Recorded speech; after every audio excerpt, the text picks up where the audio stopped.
Hey, can you hear me okay? I will. I've invited Policy Tensor as a speaker, but he can either accept that or he can simply put in a request here in the bottom left-hand corner. Oh, there we go. Can you hear me okay? I can. Hi, Colin. How are you doing? I'm all right, thanks. I'm not bad at all, actually. Believe it or not, despite being a proud Briton, I was playing a little bit of American pool this afternoon. So we had a little bit of a friendly tournament with some people that I know at the bar, and I failed miserably to win. I got to the quarterfinals only, unfortunately. Oh my God. But Yeah, you have these weird pool rules in the UK, don't you?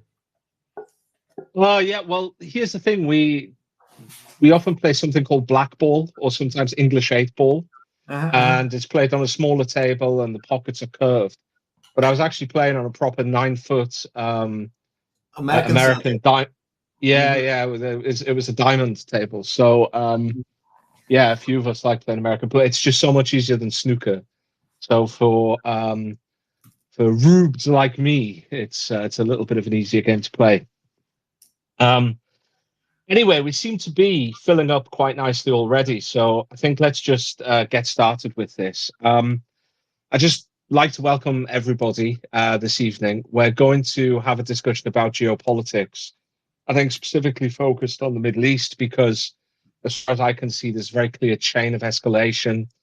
There's some very clear, almost game theory style strategy issues at the moment between Israel and Iran and some of Iran's proxies. Perhaps later we'll go into the Ukraine conflict and Taiwan and or the South China Sea more broadly and look at the very big picture. But I'd like to welcome Policy Tensor. By day, I believe he works in finance in New York City, but perhaps I'm wrong about to say this, but the impression I get is that his passion is public policy and especially international relations and grand strategy. Although on his superb Substack, there's plenty on macroeconomics as well. So, welcome, Policy Tensor. You have a fantastic view on this. If nobody has read his Twitter thread, there's some great moments of him handing the backsides to certain rather well-credentialed individuals when it comes to international relations. So why don't you give us a summary of where we are in the Middle East at the moment? Just recently, we've seen an Iranian attack on Israel supposedly in retaliation for the Israeli assassination of Nasrallah, the head of Hezbollah, which is the main Iranian proxy in the region and is also, I believe I'm right in saying, the government of Lebanon at the moment. This attack on Israel has caused some damage. It's more than I expected at first when I saw that somewhere between 130 and 200 missiles had been fired, but still I don't see it as being something that either will do anything to hobble the Israeli war effort, which is very much moving toward Lebanon at the moment, or even to establish or re-establish some degree of deterrence. But you might have different views on that. Like, where are we at the moment, and what are your overall views on this? So we are at probably the risk of regional war is now higher than at any time since October 7th. We are at a very a decisive moment because the Israelis are now convinced that they can finish Hezbollah. This is the basic issue. The basic issue is that the Israelis have gone after Hezbollah and they really truly intend to finish it, and they have launched a ground invasion. They're saying that it's a limited incursion meant to push back Hezbollah a few tens of miles, but that is not what the IDF is really planning. They think this is the moment. They think there's time to come to finish the job. And in fact, they wanted to go to Naftali Bennett, who's the former prime minister, was advising the Israeli government that we should go after Hezbollah first and just have a holding action in Gaza, which is not the main scene. But the Israeli public opinion was so enraged by the October 7 attack that the Israelis had to go into Gaza, and they completely totaled the place. Gaza's economy has collapsed by 90%. Some 50 to 100,000 people have been killed. Everybody is basically on a starvation diet with the trickle of food that they let in. But there are good reports from Cy Hirsch, for example, that show that they have finished Hamas. Like their goal of gutting Hamas is practically successful at this point. This is why they have decided to go after Hezbollah. Now, the issue is that Hezbollah and Iran, wanted to make a big symbolic show and dance about supporting Hamas. And you can see how much political capital they were deriving from the Israeli genocide in Gaza. This is why, in fact, the Houthis were closing the Red Sea route, because there is so much political capital to be made to be seen to stand up to Israel and the U.S., especially when they are carrying out a large scale atrocities against defenseless Muslims. So, and this has been extremely diplomatically successful. So, for example, the United States has lost Malaysia and Indonesia. Recent reports that survey elites in these places, and including government elites and officials and business leaders and media elites and so on. Now the Malaysians and the Indonesians are saying, if you decide to make us choose between the US and China, we're going to go with China because of Gaza. They say so explicitly. And this is something that they are forced to do, no matter how they think about their geopolitics, because of domestic political pressure from their largely Muslim populations. And so diplomatic prices have been extremely high for the US. But the US policy elites are so constrained by the lobby at home that they have no choice but to just let Israel do whatever it wants. And the Israelis, after October 7th, have had a complete change of heart, a complete change of grand strategy. They think that now is the time to gut them one after the other. I'll read you something that I just read in the Wall Street Journal, a direct quote from former Prime Minister Naftali Bennett. Quote, Hezbollah and Hamas are paralyzed temporarily and Iran is exposed. Right now, they're naked. They don't have the ability to protect themselves. Israel has the greatest opportunity in 50 years to change the face of the Middle East. So the Israeli, the hawkish corner, the hawkish half of the Israeli policy opinion is now leaning towards going after finishing the job in Gaza, which is almost done, going after Hezbollah, finishing the job in Lebanon, making sure that Hezbollah cannot participate in the Lebanese political system, and remaking the Lebanese political system in the way that they attempted when they occupied Lebanon for 18 years, but failed to do so, which in fact created Hezbollah in the first place. So they're going to go after Iran. Now, if you read Lawrence Friedman, who's a very serious scholar of international relations, he wrote the authoritative book on nuclear policy. He wrote recently in the Financial Times that Hezbollah made a strategic mistake. And the strategic mistake was that they were doing this show and tell, symbolic strikes, missiles a few days, artillery barrages across the border, raids and so on, limited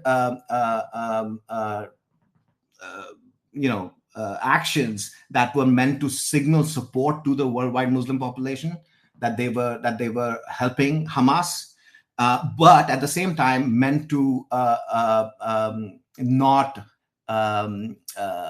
call forth a massive Israeli response against themselves. Now, that turned out to be a complete failure. Lawrence Friedman writes that was a strategic mistake. What they did was game theoretically stupid. The best chance of getting at Israel and fighting it would have been while Hamas was still an active fighting force. Now that Hamas is basically gone as a fighting force, Hezbollah is left to itself. Now, this exact logic applies to Iran. Hezbollah has been badly mauled by Israeli attacks, and we have seen how Israel spent 18 years building up a very dense intelligence picture of this. There's a fantastic FT article about this that came out a week or two ago, exactly how the Israelis managed to get those pages to go off and carry out these extremely targeted assassinations and ultimately trace Nasrallah, who was like a major, probably the most prominent Arab leader in the world, second only to Nasser in the history of the post-war period. So they got him with extremely dense, extremely deep, detailed homework. And of course, Israel is kind of like an extremely competent intelligence power. And the fear in Iran must be that if they were building such a detailed intelligence map of Hezbollah, then they must be doing the same for the Iranians. And so Iran is caught in between a rock and a hard place. They must respond. If they think now that if the opinion in Iran, in Tehran, is that war is now inevitable, that Israel is coming after them, then they must go now while Hezbollah still has fighting capacity. And Hezbollah is about, I would say, 40% degraded. The Israelis say that's about 60% degraded. We'll find out in the course of the coming weeks and months as the Israelis and Hezbollah, engage on the ground, and it's already looking pretty nasty. The Israelis have already lost a couple dozen soldiers, but the destruction of Hezbollah's capabilities have been quite significant. So Iran's choices are: does it let Hezbollah die and proliferate, as in get the bomb? That's also risky. Any move towards that would call forth an American strike on Fordow, which is their main enrichment plant, their main nuclear facility, which is deeply buried. Israel can't get to it, only the US can. But if Israel attacks Iran and Iran responds against Israel and US assets and American allied assets, for example, Saudi oil facilities and so on, the Americans will go after. They need an excuse. We have an administration of hawks here. They need an excuse to go after Iran. There is a large contingent of foreign policy opinion in America that wants to finish the job in Iran. The Israelis are trying to convince the Americans this is now the time, as I just read the quote from Naftali Bennett, right? So this is, if Iran thinks war now is now inevitable, then they must fight now. So we are looking at really like the last call to prevent all our regional war. Suppose, well, okay. So what you've done there is paint a picture of quite serious Israeli strength in the region relative to its main enemies at the moment. It seems that they're engaged in something like a sequencing system, where first you take Denmark, then you take Austria, and then you take on France, right? It's first we take Gaza, then we take Hezbollah, then we take Iran. I've got two main issues with that. The first is that even if Israel scores tactical successes against Hamas, which I think personally they've done, but then Hezbollah, and even they score some success against Iran, which I think is far more open to question. But even if they did this, they still haven't solved their underlying problem. And I feel that underlying problem is almost insoluble.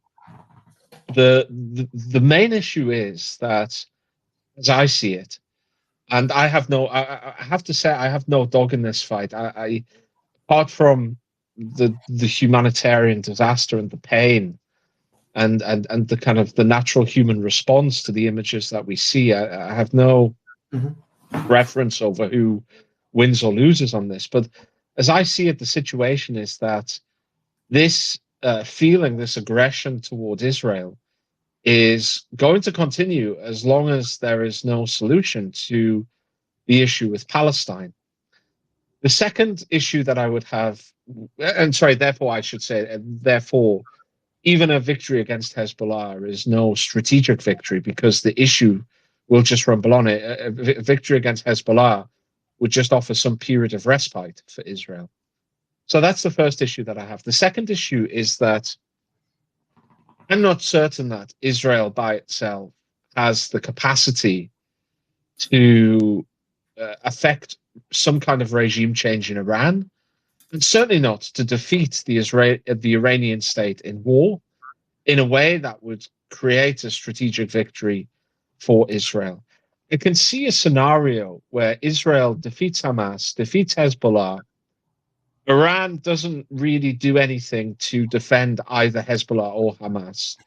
It doesn't protect its clients, and therefore Iran's policy of gaining strategic power and leverage, first of all in Israel and more importantly in the broader Arab world, through its funding and training and arming of proxies, would thereby collapse. I guess that's a potential outcome. But as far as I can see, launching some cruise missiles or launching some ballistic missiles at Iran, which has quite a lot of strategic depth, is not likely to roll over at the first sign of trouble. Is not going to be much more effectual than it was against the Houthis. So what would you have to say to those two things? So like, even if Israel defeats Hezbollah, taking on Iran and achieving anything worth anything against Iran is going to be a whole different order. So let's talk about the Israeli security calculation here. So I agree with you that the Palestinian issue is not going to go anywhere. What do you call that? The peace of the dead.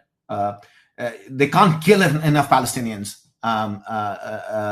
to achieve a stable apartheid state, which is what they intend to do. This will always generate resistance, and it will keep flaring up like it has since at least 1967.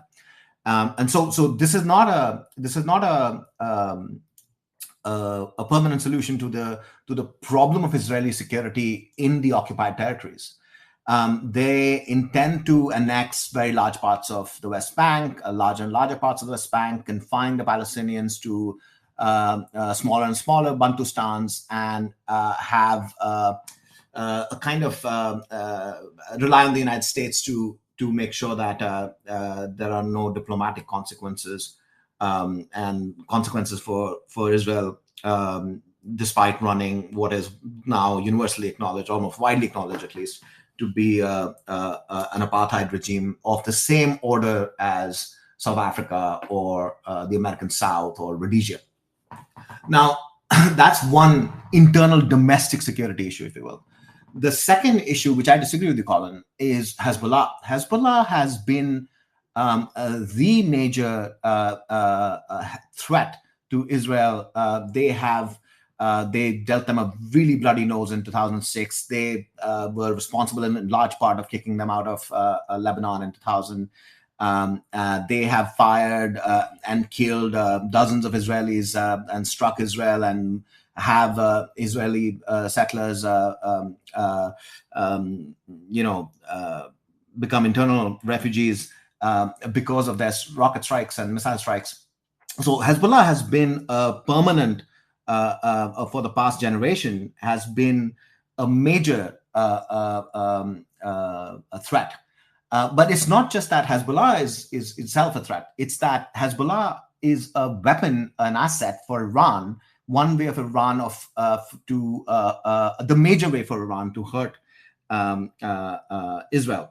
And so the Israelis see themselves as essentially, the principal policeman of the region for the United States, and the Sunni Arab powers, the oil monarchies. These are essentially all allied with the US and Israel. They want to stay out of this conflict because they're scared of Iranian attacks on their oil facilities. But these are the GCC powers. They're militarily weak powers that are threatened by a much larger, much more powerful neighbor. Now, Iran is an extremely large, big, powerful state. Iran is not Iraq. Iran is not Afghanistan. Iran is not even Vietnam. Actually, Vietnam is roughly not a terrible comparison for the strength of Iran. I would say that Iran is even stronger than Vietnam at any time in the American engagement in Southeast Asia. Now, Iran is not something that Israel can defeat. Iran is not even a state that the United States can defeat. You have to understand that in order to defeat and guarantee regime change, you have to send in tens of divisions into a country the size of Iran. The force to space ratios, the force to force ratios, these have to be very, they call for a very, very large occupying force if you want to do anything like 2003.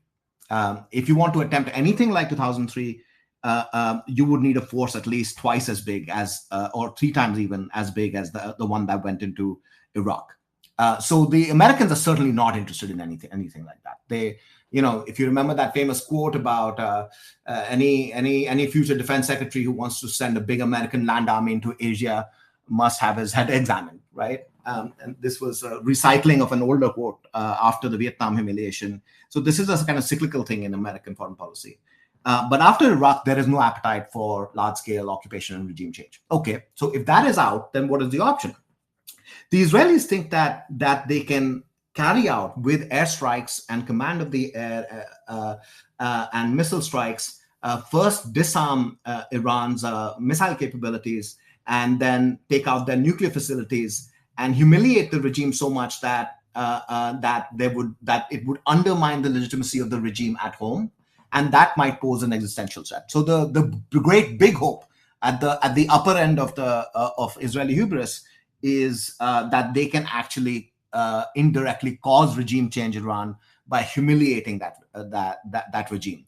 So if the Israeli hawks and the sort of most aggressive end of what they are planning, and you have to realize that Gallant was almost kicked out by Bibi because he was not fully on board invading Lebanon, but then he signed up to invading Lebanon and was allowed to stay. Now, Gallant is actually the sort of centrist and the center of Israeli foreign policy opinion. To his right, everybody wants to really change the map of the Middle East. They want to establish Israeli hegemony over Lebanon. They want to possibly gut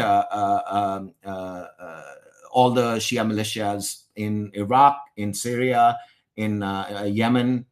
They want to go after Iran. They want to deal Iran such heavy blows that as to cause regime instability in Iran. Iran must understand that this is a real possibility at this stage. That is my point about the staggering, that the Iranians know that this is a real possibility, that the Israelis could actually pull it off, and that is what creates the risk for all-out regional war. Because if war is inevitable, you want to fight it on the most advantageous terms rather than wait for the enemy to take the initiative. Now, just on I just want to mention, Colin, on the last strike, there was a lot of misreporting in the West. All the Western media reported that it was a failed strike, that it was it just bombed, and it fell harmlessly, didn't kill any Israelis, and so on. This is completely wrong.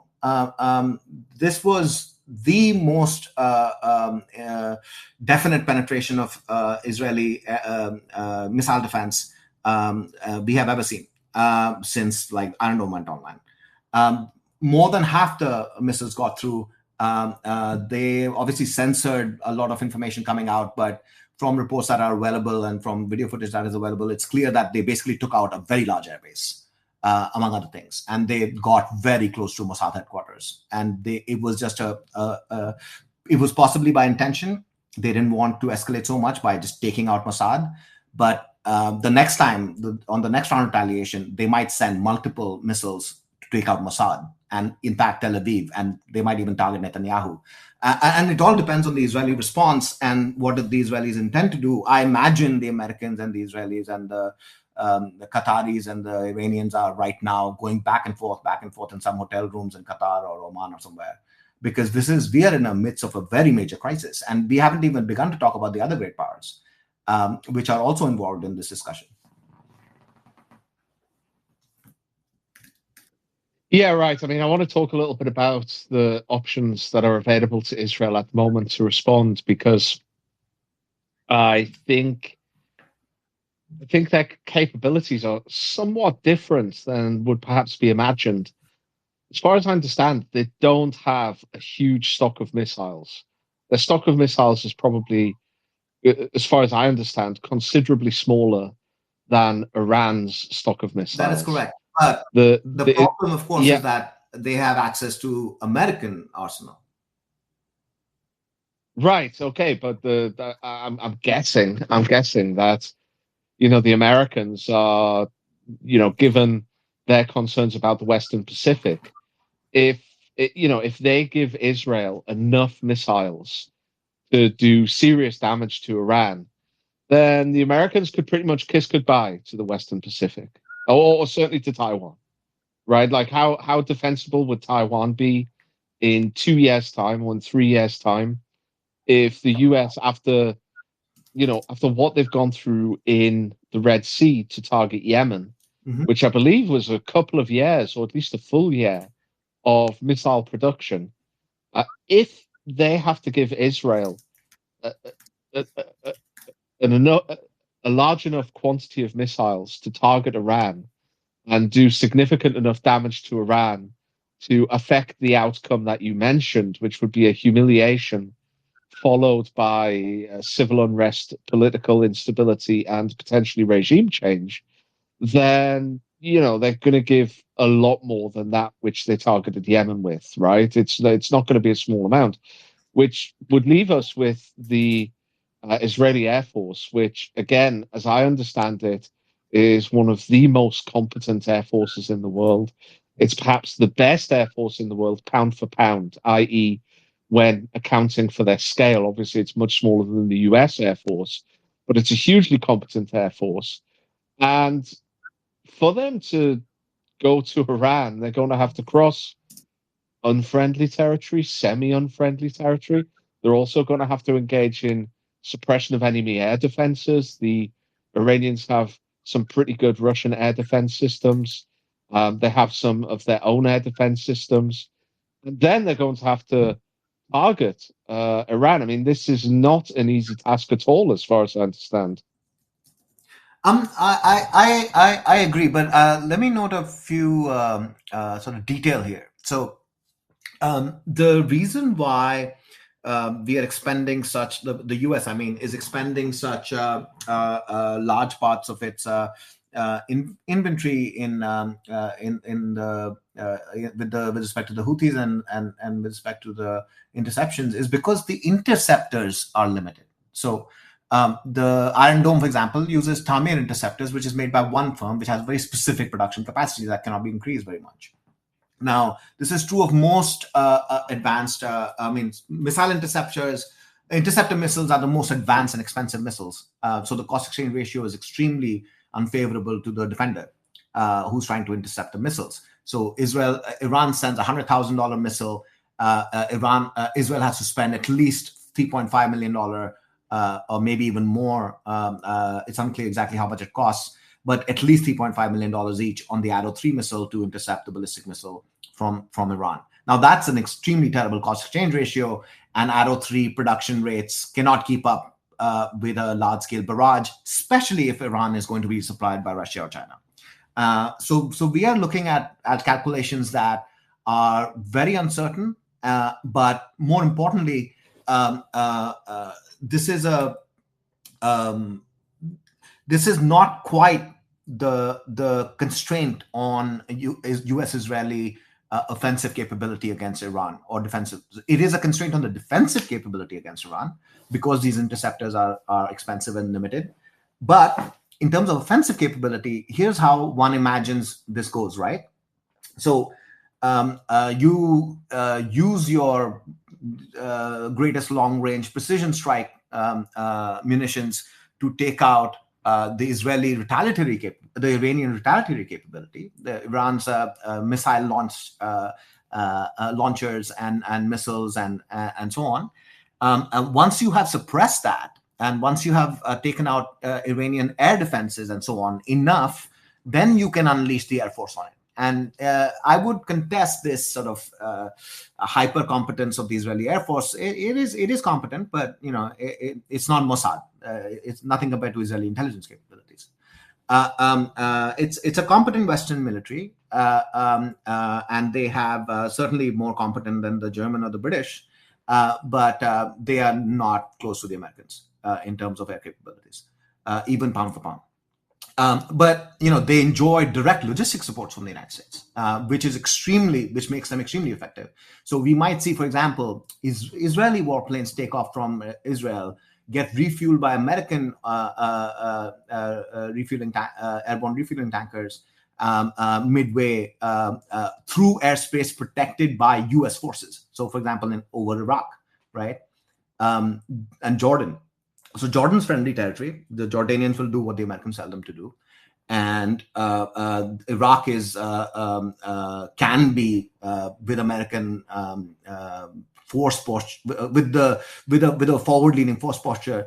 They can control Iraqi skies and make sure that the Israeli warplanes are refueled on their way and maybe even back from Iran.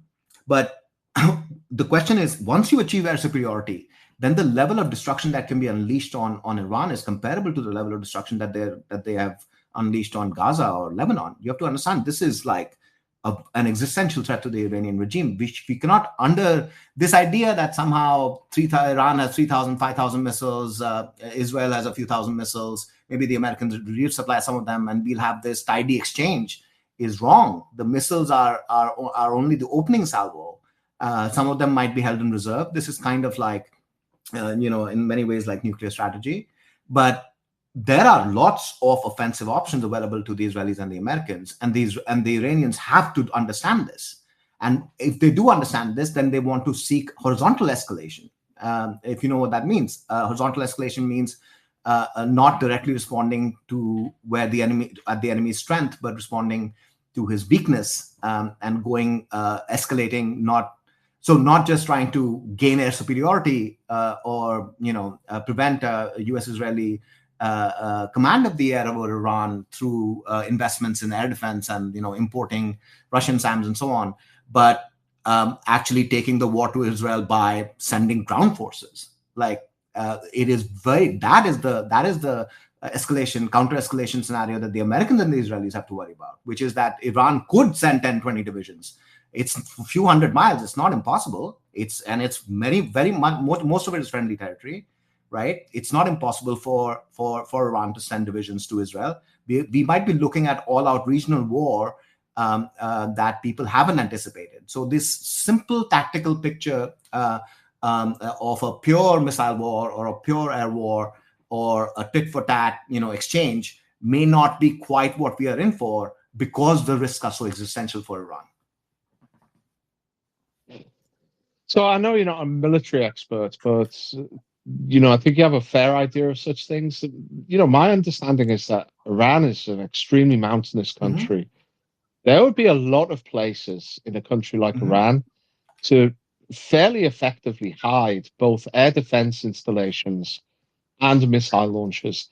How realistic is it to imagine that you would be able to sufficiently suppress such offensive and defensive missile capabilities in order to successfully achieve air superiority? And secondly, you did mention that the US could force Iraq essentially to accept the Israeli Air Force over Iraqi airspace, but could they? Iran has huge influence in Iraq. Really big influence in Iraq. It was one of the most prominent outcomes of the George W. Bush invasion of Iraq was to massively increase Iran's influence in Iraq. Like Iran, I would have thought, could cause a whole world of trouble for any Iraqi government that allowed US or Israeli air assets over Iraq to attack Iran on behalf of Israel. That seems to me to be, a recipe for the complete breakdown of the Iraqi state. So what about those 2 points? Let me answer this one. It's a very important and interesting question. So, Iran has more influence in Iraq than the US does, or anybody else. And this is a direct consequence of foreign policy blunders by the Bush administration, right? So you go in and you destroy the Sunni minority regime and open the floodgates to Shia majoritarian domination and Iranian influence. The Shia Iranians look to calm and Tehran as their true spiritual leaders. And so the Iranian influence is very, very powerful in Iraqi polity. I completely agree. But this is not, the question we are talking about is a very tactical question. 15,000 feet above ground level is controlled by the United States in Iraq. You have to understand, Iran may have more influence in Baghdad politics, but the United States still controls the skies over Iraq, and certainly anything far above the reach of ground-based anti-aircraft weapons. So the Shia militias can't take them down. So if the Israelis fly above 15,000 feet or cruising altitude, they are not at risk of being taken down from Iraqi forces, even if Iraqi forces were so brave as to try to take down Israeli warplanes, which is just not going to happen.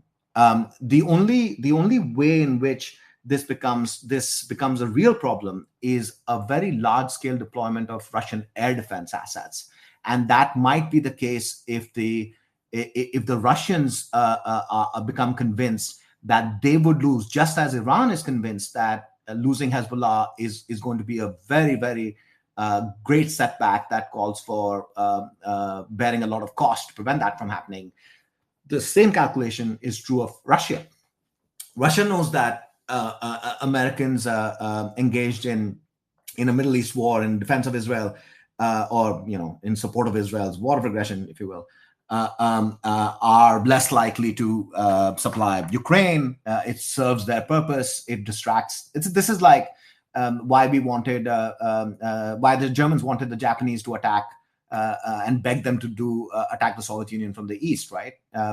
It's a second front. As far as the Russians are concerned, a war between the US and Iran is a fantastic idea for them. It is great for them. So they would want to see it. The question is, do they have the stockpiles? Do they have the inventory to spare? Because they are, in fact, importing Iranian missiles and drones for use in, and now they established a drone factory the Iranians established a drone factory in Russia. So military cooperation between Iran and Russia has become extremely deep. This means that they are closely cooperating in intelligence matters, and they're closely cooperating in defense strategy.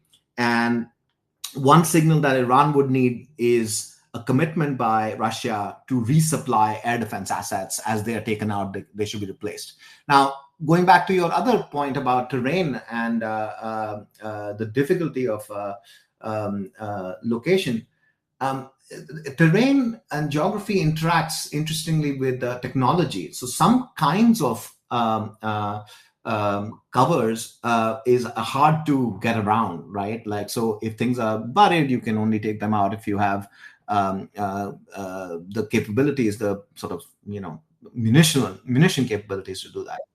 Penetrators. Yeah, penetrators. So bunker busters, deep penetrators. The United States has developed some really effective bunker busters, but it is not entirely clear whether conventional weapons can take out Fordo, for instance. Fordo is so deeply buried that many analysts believe that only a tactical nuclear device would do. And that would be something, that would be a completely different red line to cross, which the Americans, I don't see, even the craziest one, even if Mullen was president, I don't see that as an option being seriously considered by any White House. But the question of terrain is interesting, because if you can, so the precision strike capabilities and the surveillance capabilities are now so far advanced that much of that cover provided by terrain becomes can be circumvented through cruise missiles that can maneuver around tricky terrain. Of course, terrain is obviously, and cover is not going away as a military factor, because ground campaigns, like, absolutely, this is the main conditioner of the effectiveness of ground campaigns. But in terms of remote strike, in terms of taking out, let's say, a missile launcher that is hidden behind some mountains where the radar penetration is poor, I agree that you can't take out all of it. It's not going to be a splendid first strike, but you could degrade it to a very large degree. So my expectation, by the way, of the Israeli response is that they're going to attack Iran's offensive capabilities. They're going to take out missile capabilities, because if they attack the oil facilities, that would risk retaliation against U.S.-Israeli allies. oil facilities across the Gulf, and basically, might generate such a massive oil price jump that Kamala Harris could not possibly win the election. And that is what is the real risk for them. So the Americans right now must be trying to tell the Israelis, look, choose. Biden blundered by saying, oil facilities are a target, but oil facilities would be extremely escalatory, second only to targeting the senior leadership in Iran. Like if they were to take out Khamenei, that would be the most escalatory possible situation, in which you can almost guarantee that there will be divisions heading towards Israel from Iran. Right. I mean, I just have this memory of 1999, and at no stage did NATO manage to fully suppress Serbian anti-air capacity. I mean, NATO had air superiority almost from the beginning. The Serbian Air Force was nothing really to write home about, but at no stage did they gain air supremacy, which was of paramount importance. And I wonder whether it would be because topographically, I imagine Iran to be just a really massive version of Serbia in terms of topography, perhaps even more mountainous than Serbia because of a lot of the mountains in the former Yugoslavia and Bosnia and Croatia and Montenegro. But moving on a little bit, let's talk a little bit about the fifth regional power in the Middle East, which is Saudi Arabia. And they've for a long time been, or until the shale revolution, they were the swing oil producer. And I feel that increasingly they're turning into the swing diplomatic power in the region. And the reason I say that is that about 6 months or a year ago, there was something of a rapprochement between Saudi Arabia and Iran, brokered by the Chinese. And just last week, or just this week gone, the Saudis announced that they were working or attempting to work much more closely with the Iranians, that they were going to be much closer friends, and they were even going to set up a diplomatic mission in Tehran, which was something that wasn't much reported in the Western press. But to me, it suggested one of two things. First of all, they're not fully. I mean, there's two possibilities here. First of all, they are seeking a genuine détente with Iran, and they are not on board with the American-Israeli position in the way that they would have been 10 years ago. Their biggest market for oil these days, I believe I'm right in saying, is China, not Europe or the United States. And therefore, it's natural that they should move toward some kind of regional modus vivendi, especially with Tehran. The other option, of course, is, as you alluded to in your previous answer, is that they're just absolutely crapping themselves with the possibility of the Israelis taking out, say, Iranian oil refineries or even Iranian oil production sites. And the Israelis, the Iranians in retaliation having a pop at the Saudi sites, which have already, I think 1 or 2 years ago, I think maybe a bit farther back than that, shown themselves to be extremely vulnerable to pretty basic drone technology. So how would you see Saudi Arabia's position within the region and also its position within this particular conflict? Because I don't think they're as cut and dry. 10 years ago, and I know that they would have been implicitly, if not explicitly, on the Israeli side, because they would want to deal a big blow to Iran, and they were very tightly aligned with the United States. I feel that that's much less so at this stage. So there are very, very important developments that have taken place in U.S.-Saudi relations and Saudi-Iranian relations, and there is a reason for this. The reason is that the Saudis, essentially the Saudi-American relationships, started coming under pressure in the Obama administration.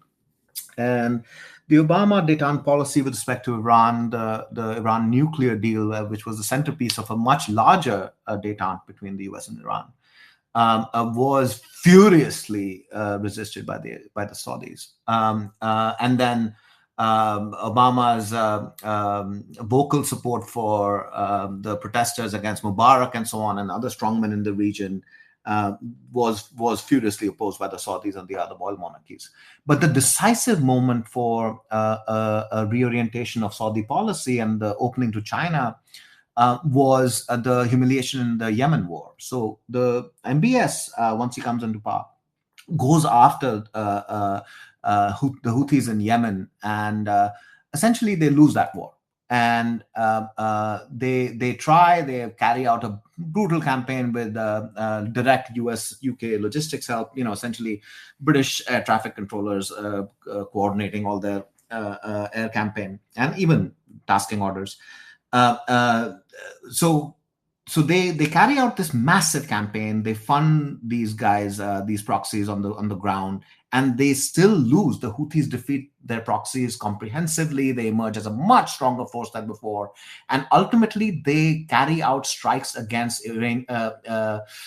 Saudi oil facilities. Now that turns into a really turning point moment for the Saudis, who realize now that the Americans just can't deliver, right? They can't protect them really. They can't help them crush the Houthis. They have to have some kind of negotiated settlement with the Houthis. Well, if you're going to have some kind of negotiated settlement with the Houthis, you have to talk with the Iranians. The Americans can't help you talk to the Iranians because they don't talk to them themselves. So the Chinese come in. This freaks the Americans out. So the Chinese arranged détente between Saudi Arabia and Iran freaks out the Americans so much that the Biden team comes in and they're like, okay, we're going to give security guarantees to Saudi Arabia.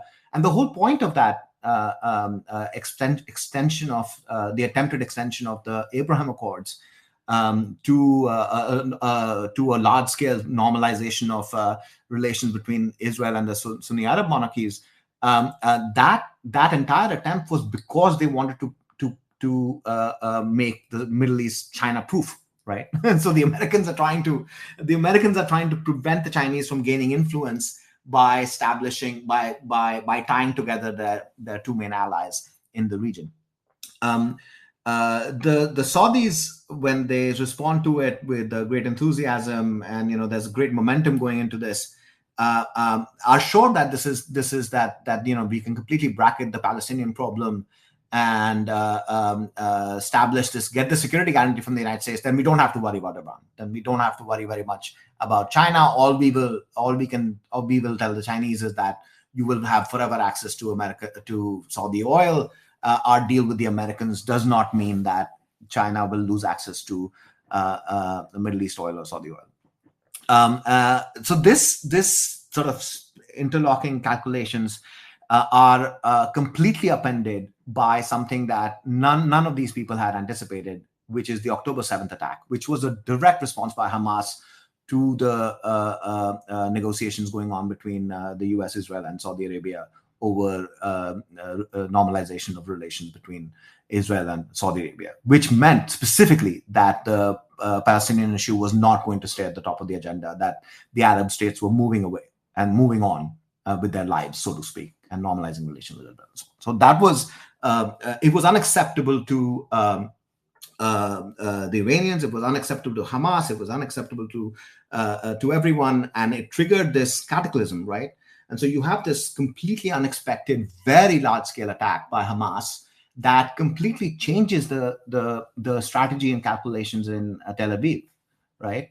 And then it opens up completely new situation. The new situation is that the Israelis are now engaged in massive air war against a defenseless population in like a 25 by 5 mile zone in area smaller than Manhattan's, which is Gaza Strip, and this inflames public opinion so dramatically that no Arab leader, no Muslim leader in the world can explicitly take Israel's side in this, or even like stay neutral. So of course the Saudis must say what they're saying. So the Saudi-Israel deal cannot possibly go ahead while this genocide is underway, and possibly for a long time afterwards. But that doesn't mean that MBS gives a shit. MBS doesn't give a shit. their issue is that their domestic political stability is threatened if they were to seen as being too cozy with Israel, as they already are. I mean, they run a great risk. Now, in this particular moment, I stand by my assessment that the reason why we are seeing these super detente noises from the oil monarchies is because they want to stay out of it. They don't want to be hurt by proxy. They don't want Iran to respond to Israeli attacks on its nuclear facilities, oil facilities, by attacking across the water, which is much easier for them to attack. Right? This is the attacking Israeli facilities cost them $1 million apiece. Attacking Saudi facilities cost them 10,000 apiece. Like the cost exchange ratios are much more attractive, and these facilities are much less defended with the kind of missile defense that Israel has. So Iran, faced with an existential threat like a U.S.-Israeli attack, can definitely retaliate against the oil monarchies. They may have assured them that they will not, but they must have a price. We don't know what the price that they extracted was. The Iranians extracted a price for them to say this. But what was that price? It could have been that they would not allow Israeli warplanes to transit their airspace. It could have been other things. We don't know yet, and we don't even know if Iran will keep its word when push comes to shove, when they have when they're down on their missile arsenal and so on, their long range missile arsenal, and they need to hit back. Otherwise, they would look weak and come under extreme pressure domestically. Existential threat to the regime. In which case they will respond to places like Qatif and the major oil facilities in Saudi Arabia. And in fact, the Iranians don't even need to respond themselves. They can get the Houthis to do it. Yeah, exactly. I mean, I was going to say, it's far easier for the Iranians to attack, the Saudi oil facilities, which are all along the Persian Gulf. If anybody's looked at the maps of the major Iranian and Saudi Arabian and Qatar, well, obviously Qatar is on the Gulf, but also Kuwait, which is on the Gulf, and even Iraq, all of these major oil fields are pretty close to Iran. And, in the same way that it would be easier for Manhattan to attack New Jersey than it would for them to attack Illinois. So it's much easier for the Iranians to attack these oil fields than it is the Israelis. Look, let's say I put you in charge right now let's say that I make you Ayatollah of Iran, or let's say I put you in charge of the Iranian Republican Guard. What does Iran need to do at this stage? Because it seems to me that it's a pretty parlous situation for Iran. Even if they themselves are not attacked, even if they themselves as a regime are not toppled because of some kind of humiliation in the environs around Israel, that humiliation potentially it's more than a humiliation itself, because Iran's entire policy within the region to gain power within the region has been the funding, arming, and training of these proxy forces, whether it be Hamas, whether it be Hezbollah, whether it be the Houthis, whether it be countless numbers of militias in places like Iraq. And if that is all brought down by the Israelis, then that's the end of this Iranian policy. And then this policy hasn't come cheap, right? For a country whose economy is in the state that Iran's is in. This has been a really expensive policy, and it seems to have had a lot of success. It seems to have built up to quite a degree of success over the last 10, 15, 20 years. And they risk seeing that whole thing crashing down, even if they themselves as a country aren't touched. So, if you were in a position of power in Iran, what is the strategic calculus that you would be looking at? Well, I think you've already explained that, but what sorts of steps would you be looking at to prevent that sort of outcome emerging? So Iran is in a very, very difficult situation, right? And so they have made overtures. They tried in good faith to get a deal with the Obama administration, which they did. They tried to hold on to it with the other P5+1 powers even after Trump walked out of this. They have tried very hard to pursue a policy of détente multiple times since Ahmadinejad left the scene, and they have been rebuffed again and again. And now they are facing an existential threat to the regime and to the state formation. If I were an advisor to Khamenei, I would say the number one priority, Supreme Leader, is making sure we have operational security, because of what the Israelis specifically demonstrated in the targeted attacks against Hezbollah, killing Nasrallah, the pager attacks, and so on, is extremely deep intelligence penetration. If that is true of Iran, then Iran is at a risk of near decapitation, right? And so that is priority number one on the security file. For this, they probably need not just overtime work by all that million engineers. Iran has very large number of engineers, almost as many as the United States, and the Iranians are extremely competent in technical matters. This is a civilization with very deeply skilled population and so on. You should not underestimate it. They have been under pressure from the West, and under sanctions, their economy has suffered. But that doesn't mean that the skill set of the population is anything to laugh at. That's the first thing. Going back to the hypothetical of my advising Khamenei, the first thing is the operational security question. The second thing is, if you're going to get into a war with Israel and Iran, Israel and the United States, then you need a green light from the Russians. You need a green light from China. You need their backing. You need guaranteed access to the Chinese market so you can survive. You need guaranteed access to Russian air defenses. You need resupply agreements of the sort that the United States has given Israel since 1967. Essentially, you need the full backing of these powers, and there is a certain logic. So I would dispatch, top diplomats and intelligence officers and military officers to Beijing and Moscow, and get them to sign up to a contingency plan.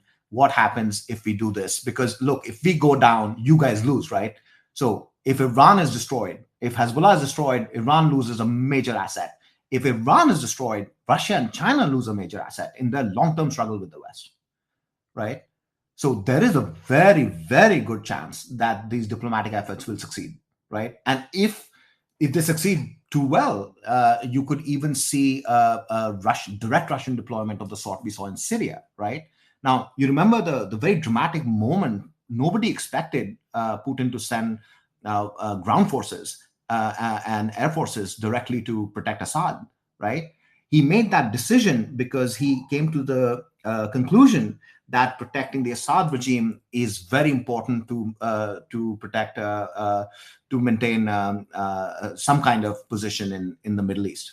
Now, at this point, if the Israelis are really planning to go after Iran, and the Americans are going to help out, take out Fordo and achieve air superiority and so on and so forth, then the Russians would be interested in doing this, but then they would need a green light from China. So there's a hierarchy in this axis of resistance, or whatever you want to call it, right? And the hierarchy is that he gets to decide whether there's a go-ahead.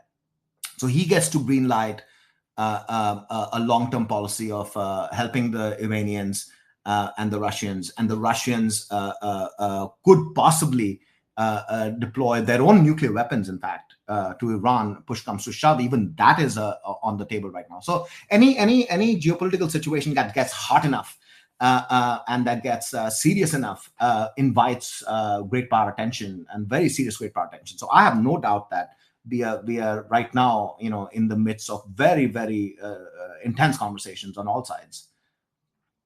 So yeah, that's so as an advisor to Supreme Leader, I thought, how many? These are the two things I would say. The third thing I would say is we need to make a decision now, Mr. Supreme Leader, because if we let Israel do what it did to Hamas, in the sense that it held the line and it put the North in a holding pattern and took out Hamas. Once that job was done, then it turned to the North and went against Hezbollah. This is what they're going to do to Iran. Since war is inevitable, it is time to fight now, right? And so they wait for the Israeli response. They wait for Israeli intentions to be clear in Lebanon. They get the green light from Russia and China, and then they launch like a full-scale war. Like this is kind of one a possible scenario. A serious military analyst, security analyst in Tehran could very well argue along these lines. The alternative line, which would be Supreme Leader, our assets in the region that we had cultivated for these 20, 30 years, they are getting destroyed. There is not much we can do to prevent that destruction. It is time to hunker down and embrace a different strategy. And that different strategy, obviously, is to proliferate, to get a nuclear weapon as soon as possible so that there is no existential threat to the regime.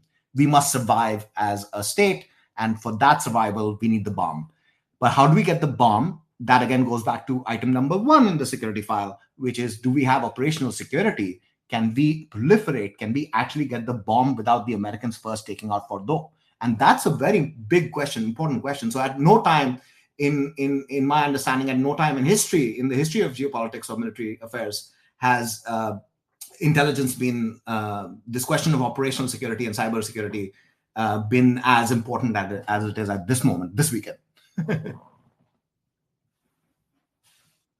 Yeah, those are, that's an extremely difficult situation. And it's also extremely concerning because, as I've said, the chain of escalation almost up to the farthest possible escalation that humankind can imagine is very clear.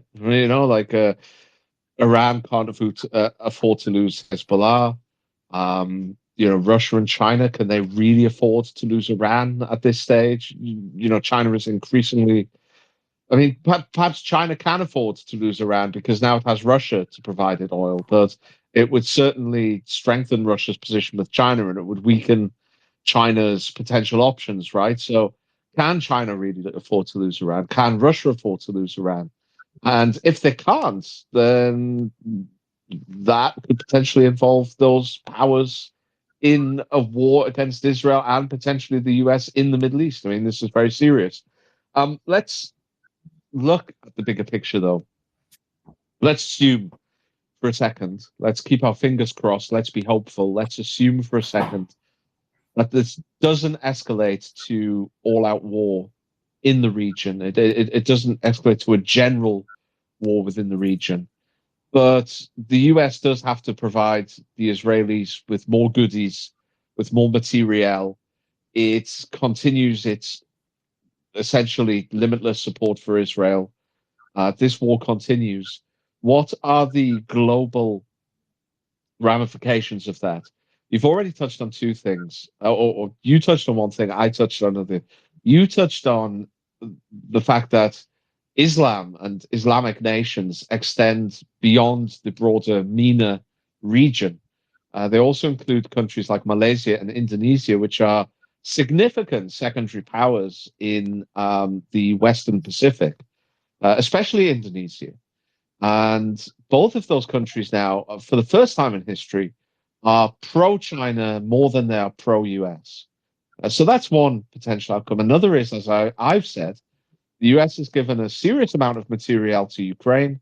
It's expended somewhat less amount of material on the Houthis, but that's more pertinent. That material is more pertinent for any kind of air-sea battle in the Western Pacific than much of the material is to Ukraine, although there is some crossover in Ukraine as well. If the US starts to have to provide Israel with intermediate range missiles with which to suppress Iranian air defense and offensive capacity, what is the what is the ramification there for the US ability to maintain deterrence, to maintain the thin blue line in the Western Pacific?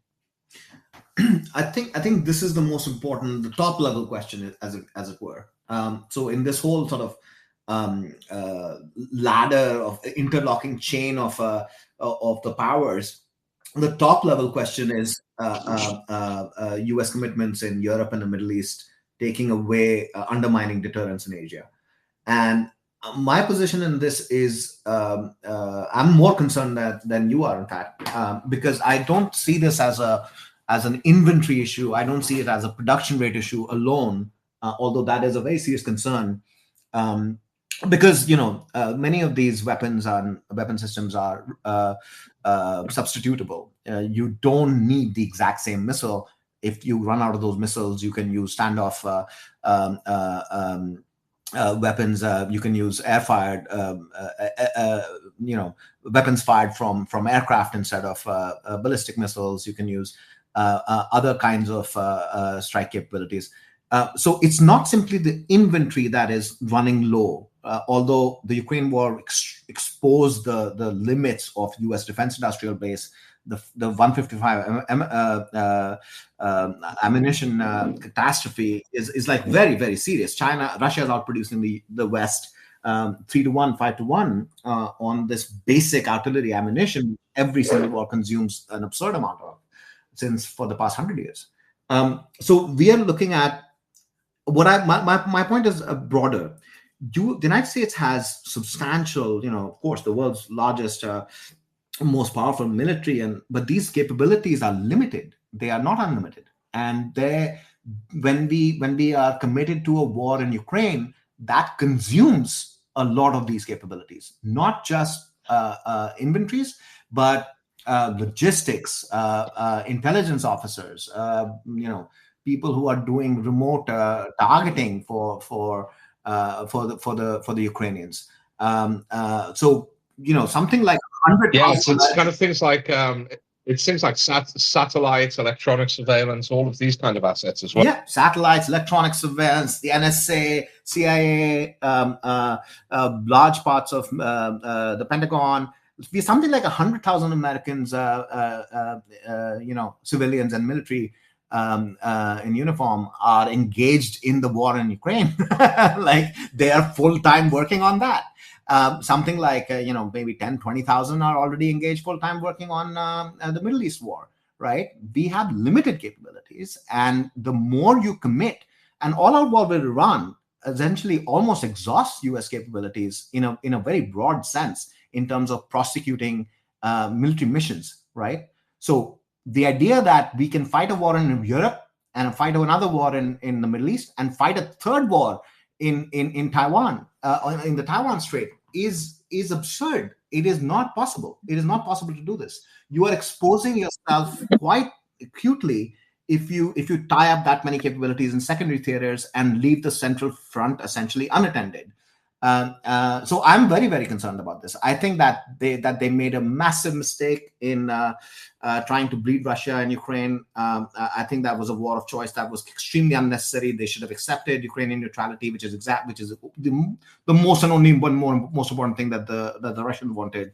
And this war, in fact, in Ukraine is not going to end. They will destroy Ukraine and make it a rump state unless the West accepts neutrality for Ukraine, and the West is not ready to do it. So Western elites are committed to fighting down to the last Ukrainian. We are almost there. Maybe the Ukrainians will last another 12 months or something.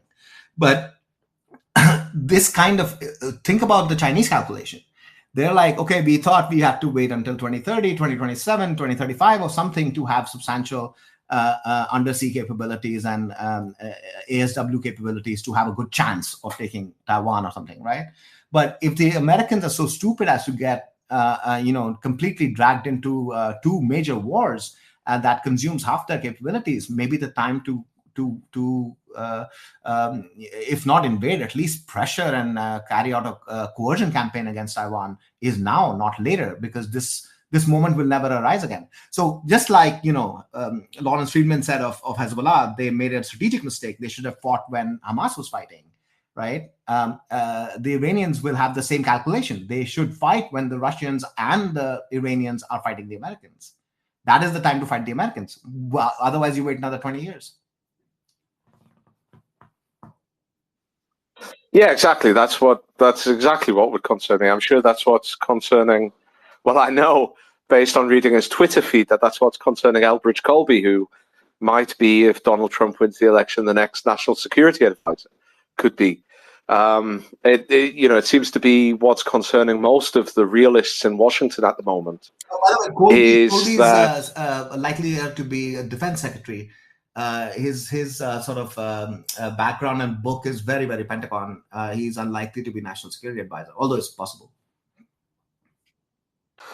Well, either way, the realists in Washington, those who see the center of strategic gravity revolving around the Western Pacific, they are extremely concerned at the moment that at a time that America needs to be marshalling its forces and facing them eastward, instead they're facing westward in fighting a series of not even bushfires, actually pretty significant regional conflict in secondary theaters. That's a serious problem for the US. And what must come up now is, I would have thought, not so much Chinese opportunism so much, but simply Taiwan seeing the writing on the wall and reaching some kind of modus vivendi, kind of like a best option available with Beijing. Beijing approaching them and saying, like, look, the US is now in no position to defend you. They've exhausted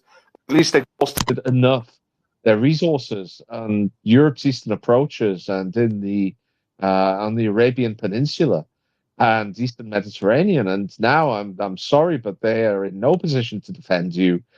Here's what we're offering, right? We're not going to take over your government, but we're going to, we're going to offer you a free trade deal that will tie you to the Chinese economy, and increasingly so over the years. And in exchange for this, we're going to demand that you remove all U.S. bases, all U.S. personnel, and all U.S. ties. I mean, that is realistic, and that would see eventually, and you could also have some kind of Finlandization there, where Beijing has an ultimate veto over Taiwanese cabinet appointments or administrative appointments, right? So I would say that this is not a realistic, plausible scenario at this time, but things are changing extremely rapidly. And so in the scenario where the United States is engaged at scale in the Middle East and Europe at the same time, in that scenario, the Chinese would feel that the time has come for at least a coercion campaign. They are not ready to undertake an invasion. An invasion would require the scale of effort of Normandy, and it requires essentially the thing that they're missing is ASW. So ASW is anti-submarine warfare.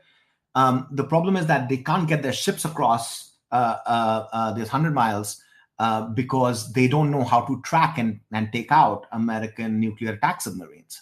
So these not nuclear powered submarines that have cruise missiles that are attack anti-ship missiles and so on. So these are the most powerful undersea assets that the United States possesses. And the Chinese don't have a solution to it. They are trying to master ASW, but it will take some time. So the invasion scenario is not a serious scenario at this time, and is not going to be for a while, no matter what. But I assume, I mean, just to interrupt that, I assume that this has been accelerated by the fact that Washington has driven Moscow into Beijing's arms, and especially insofar as the more reliant that the Russians are with the Chinese, the more likely they are to help the China, because there is some synergy between, for all, the Russians are much maligned, they do have better, as far as I understand anyway, and I'm very inexpert, they have better air defense than the Chinese. They produce better fighter jet engines than the Chinese. They have extremely good electronic and anti-electronic warfare. And most importantly, the Russians are pretty competent when it comes to submarine warfare. Extremely competent. Like, ever since Gorshkov's Admiral Gorshkov's expansion of the Soviet fleet, the Russians are focused incredibly on submarine warfare, and in fact, with certain classes, like I believe the Alpha class, which was made of titanium and had a molten salt or molten metal cooled reactor. They engaged in, they developed some quite key innovations within submarine technology, and this kind of technology is like gold dust for the Chinese, I would have thought. Now, I can imagine a scenario in which China's progression in some of these areas is perhaps already has been, but certainly will be in the future, really accelerated by the tightening relations between Beijing and Moscow. I completely agree with that assessment. So I do want to note a few things. So there's a tendency in the West, especially early in the Ukraine war, to like regard Russia as this paper tiger, and like it's a gas station with some nukes or something.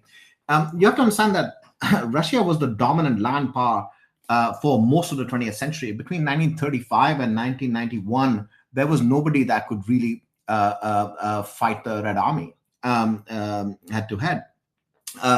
And going specifically to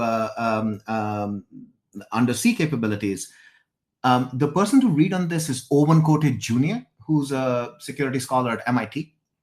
He is the top undersea military analyst in the world, and his writings on this question are very, very interesting. He shows how the Americans figured out how to use sonar to track submarines right across the ocean, right? So you could track from the near the west coast of the United States. As soon as you hit the Deep Sound Channel, you could track submarines coming out of Japan, right? Or like from the other side of the Atlantic, you could track submarines coming out of the Greenland UK gap. Now, what this does is for a decade and a half, 2 decades, the United States has a kind of monopoly. It can track all the Soviet subs, and the Soviets can't track American subs. It takes actually longer for the Americans to learn how to quieten the boats so that they cannot be tracked by sonar. But the Russians figured this out in the 70s, that the Americans are doing this because of their intelligence penetration. And once the Russians figure this out, they really pour a lot of energy and effort into solving this problem. And the problem is solved with the Akula class in 1986, right when the Gorbachev people are coming in and capitulating, right? The Akula class is the first class that the US cannot track, right? And they solved that problem like 1986. They are not quite as advanced as the Americans in terms of these technologies, undersea technologies, but they are substantially advanced, and in fact they can help the Chinese. And it's clear from recent reports that they have agreed to give this technology to the Chinese. But on the other hand, operationalizing it and developing these boats takes some time. If you remember the recent accident at of the Chinese submarine, the reason why that happened is because they are working furiously to do exactly this. And so yeah, you are right. The United States, or in fact, Democrat foreign policy, has forced a marriage between Russia and China. This is absolutely not in the American interest. This has been a catastrophe, the worst geopolitical decision since Bush, at least. And this what forcing this marriage. Now we put together two extremely synergistic great powers to work very closely with each other. And I would suggest that even with all this, even with access to Russian know-how and even actual deployment of Russian naval officers in China, it would still take some time for the Chinese to develop these capabilities. This is not something you can do in a month or two. This takes a few years, even with the greatest of help from the greatest of powers. Like even if the United States tried to help Australia develop these capabilities, it'll take years. Like look at AUKUS, right? AUKUS envisions that Australia will get its first delivery in 2040 or 2030s or something. These are very long-term things, especially in the naval realm. These are very slow-moving things. It takes a very long time for engineers to learn how to do these things. It takes a very long time for operational commanders and officers to learn how to operate under newly stringent quiet conditions. So, for example, you can't even talk, right?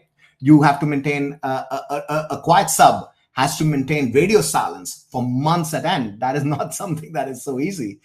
Only the Americans have so far shown that they can do it. Like outside the USN, nobody has maintained this kind of radio silence of these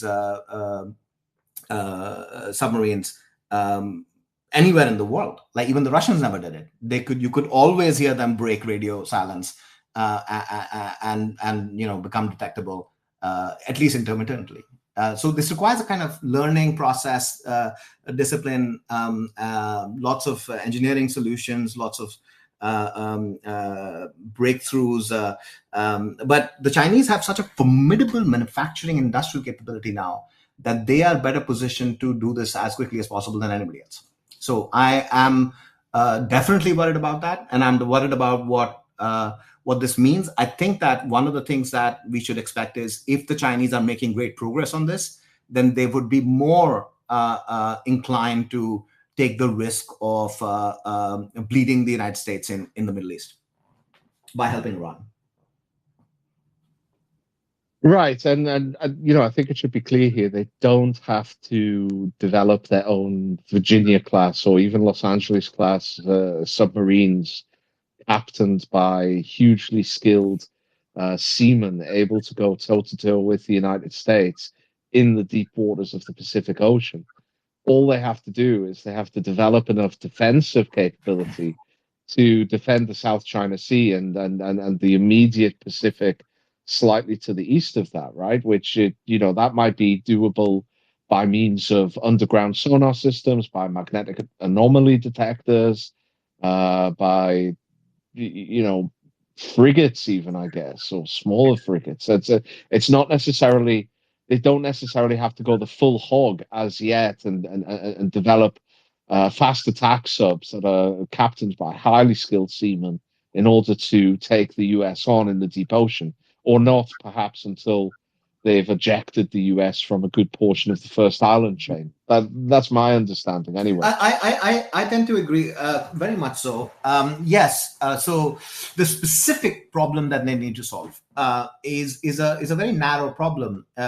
It's not, you don't need to become an American naval peer, which is not on the cards for 20 years, to invade and take Taiwan. What do you need to do? You need to suppress American firepower from two sources. One is the undersea component. So you need to be able to track and take out the subs. I'll come to that in a second. The other is long-range aircraft of firing standoff missiles operating from Guam and Darwin and so on. So or other military bases in the region. Now, these long-range aircraft and firing missions, the Chinese have kind of figured out how to solve this problem in terms of like their A2H and anti-access area denial capabilities. They can target even fast-moving aircraft. Only the stealth bombers are really somewhat invulnerable to Chinese attack. So if they were to send an armada across, they would have to send an air armada on top of it and ahead of it to suppress American long-range air-based firepower. That's the first easier part of the problem that needs to be solved. The more difficult part of the problem that needs to be solved is to track and suppress the firepower of undersea U.S. assets, specifically the Virginia-class, Ohio-class submarines. Now, in order to do that, there are multiple sort of pathways, right? And this is getting very interesting because one of the pathways is to have cheap, expendable tracker, automated, like essentially underwater drones, right? If you can produce large-scale drones that are basically just like swimming sensors, right? And you can flood the strait with them and the regional waters with them, you could develop sensor capabilities that allow you to track even the quietest of submarines, just because they're so close to the movement, right? So even the quietest of submarines cuts the water, right? And it's the Taiwan Strait and the South China Sea are like not deep ocean as well. I guess there's not like, say, a thermocline layer that would interfere with the kind of tracking. So the problem is that it's not just a strait that needs to be suppressed. It's that because it depends on the range of the missiles on these submarines. So submarines operating even 500 miles away are capable of striking ships going across the strait. So there is a large operating zone which is determined by the the range of the missiles, effective range of the missiles on these subs. That needs to be covered by Chinese anti-submarine operations, right?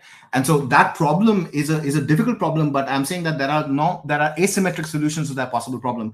One of the things that people often don't know is that China is the world's largest naval mining power. It has the world's largest stock of naval mines, and this is called the Chinese mace. And it's like a very asymmetric capability, and it makes it extremely difficult to approach Chinese waters, even for the most powerful navy like the US.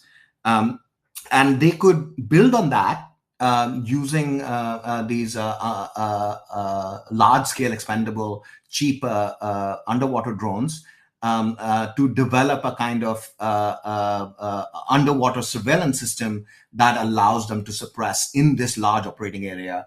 And then that would create the operational possibility of getting an army across and landing it on Taiwan. But even before we get to this sort of very high intensity conflict level situation, we have to realize that even with the American naval and undersea supremacy, Taiwan remains exposed to a coercion campaign. And this is Owen Cortes Jr.'s main point. He's like, listen, yes, invasion is hard, but they can shell Taiwan. Like they can strike Taiwan. They can carry out all sorts of operations, special operations, and so on to harass and coerce Taiwan, and assassinate its leaders, and so on, to kind of force them to come to terms with the Chinese. And there is very little the Americans can do to protect this, except for having options to punish China, right? A kind of deterrent strategy. The problem is that American foreign policy has become so anti-China, American political discourse has become so anti-China, that we are removing many of the incentives that the Chinese have from refraining from all this. In a sense, China is like kind of a quarter of the way where the Iranians are, right? In terms of like being sure that the enemy is out to get you, right? So the Chinese are pretty sure. So the Iranians are near certain that the enemy is out to get them. The Russians are almost certain that the Iranians are the enemy is out to get them, and the Chinese are somewhat certain that no détente is possible with the United States. If it becomes completely clear to the Chinese that no détente is possible with the United States, then there's no scenario in which they will not completely back Russia or Iran, or seriously consider coercion campaigns against Taiwan, even just to humiliate the United States. Yeah, absolutely. Look, we've been going for almost an hour and a half. Let's look at, just as a final question, let's look at where you see the situation going. At the moment, you have serious packages of US attention, materiel, assets tied down on the Arabian Peninsula, the Eastern Mediterranean, and the eastern approaches to Europe. And yet the primary theater of US interest strategically ought to be the Western Pacific. Meantime, Iran is coming under more pressure than it has done perhaps since the end of the Iran-Iraq war. Russia, we haven't touched on the Russia situation much. I'm loath to talk about military developments in Ukraine because I got things completely wrong. I had no idea that Russia would go in light in February and March 2022 in the way that they did with 100,000 men to try to defeat a country the size of Ukraine. I thought it would be hundreds and hundreds of thousands. Mm-hmm. So I'm loath to talk about military developments, but it seems increasingly that Ukraine is on the verge of cracking. Some of the signs are already there on the battlefield, and certainly economically there are signs of cracks. But at the same time, neither the Europeans nor the Americans have seemed to woken up to or realized exactly what kind of peace deal they're going to have to swallow if they are going to get peace there.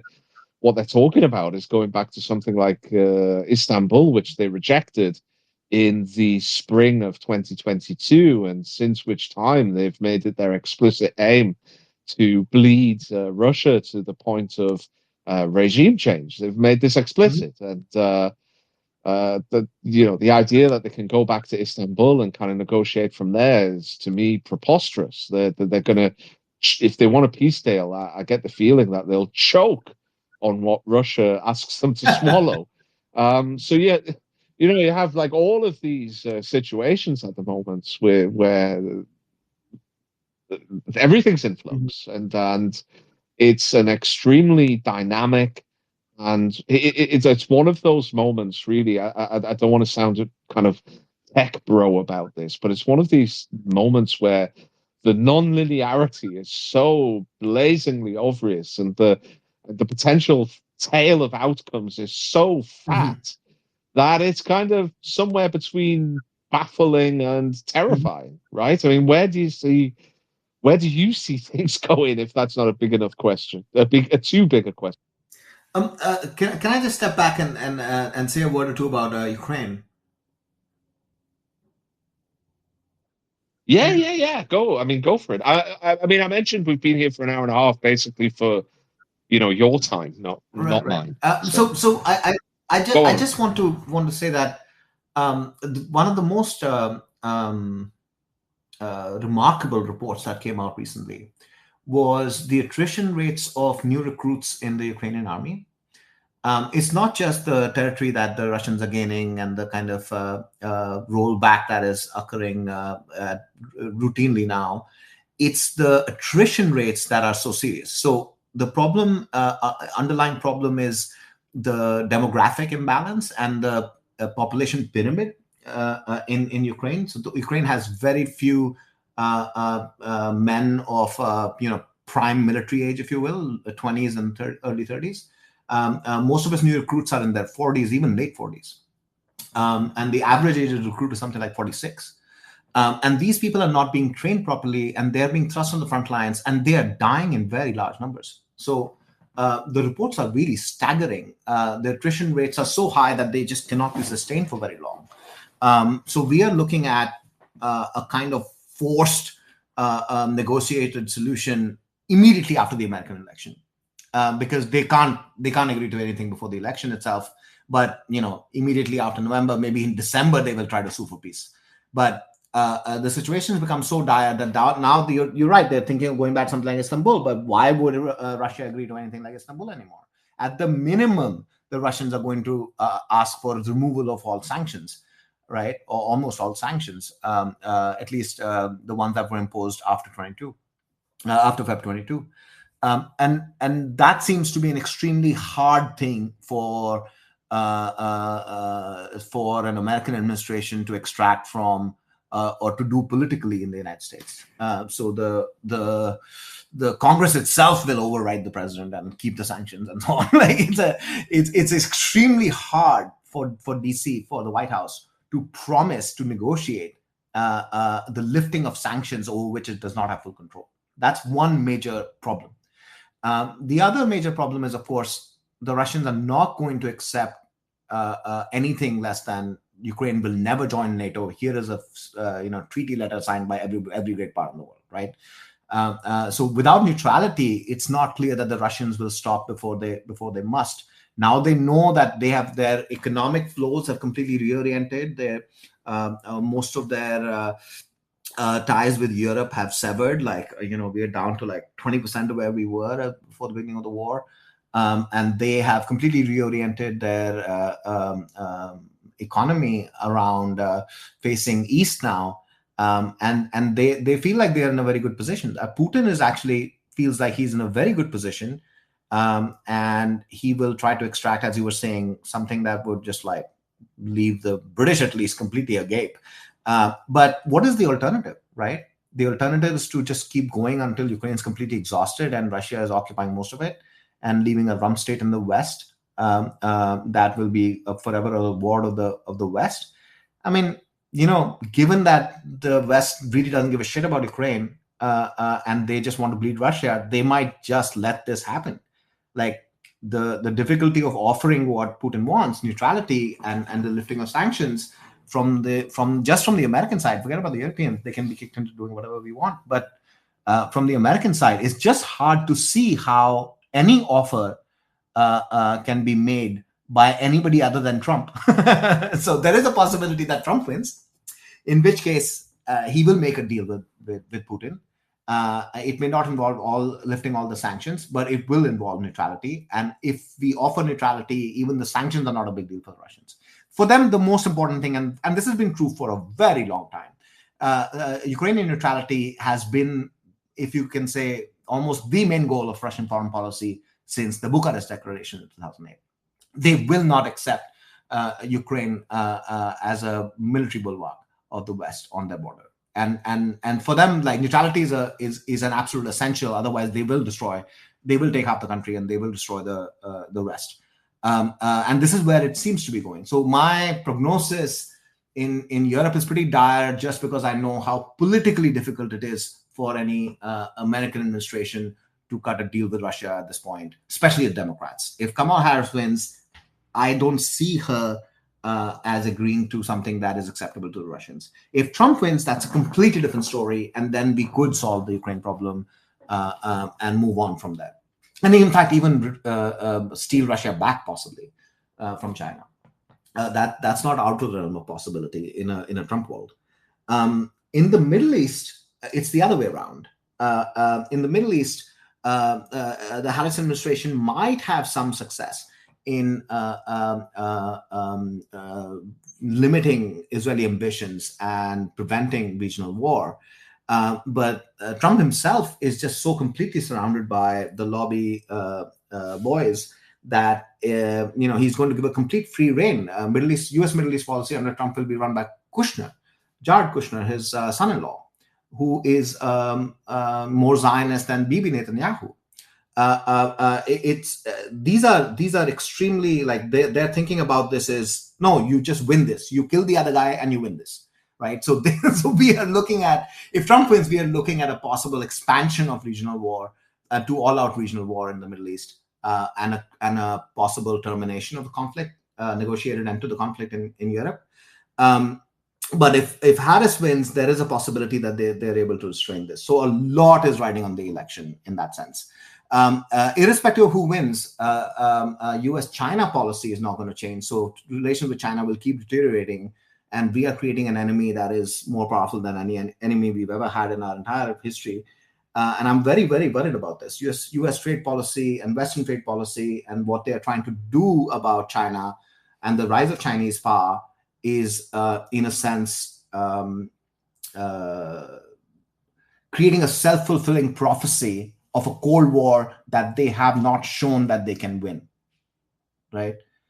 When in 1947, the United States declared a Cold War on Russia, the U.S. alliance and what we already had at that point on our side was formidable enough, was so overpoweringly richer and more advanced than the communist bloc, that Buchanan's sort of policy that was embraced by every president afterwards made sense in a very basic realist sense, right? Look, we hold the line everywhere. We contain this dangerous expansionist power, and we run this long-term competition where we win because we are more dynamic than they are. This was a fair bet. It was at least a fair bet. It was a pretty good bet in 1947. And the Cold War, no matter how brutal it was, and whether it could have been avoided and so on, was at least based on a realistic assessment of the balance of power between the two blocs. In the present situation, China is an industrial power already as large as Europe and America combined, right? With Russia, they have access to all the raw material resources and military technologies, and between them, they control 2/3 of Eurasia, right? Their influence, Chinese influence in the Western Pacific region, is now very dramatic. ASEAN has become the largest trade partner for China, bigger than EU, bigger than the US. It is a very dramatic development. China has influence going very, very far. They have a great influence now in Latin America. They are invited into the Middle East. They have influence in Africa.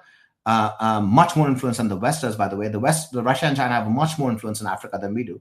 So, the Biden administration and these people, they make big fuss about how we've strengthened our alliances with our old allies.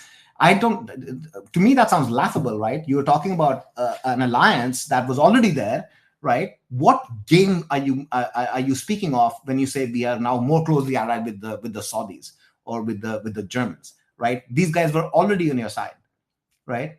They think that they are winning the alliance game, but in fact, they haven't done the math. It is not clear to me that in a long-term Cold War with this combination of Russia, China, and Iran, that the West can prevail. And this is the underlying sort of hubris of Western elites and foreign policy elites, who nobody I have that I care to that I take seriously has actually explicitly done the math and said, look, this is the balance between these two blocks that we want to create so badly.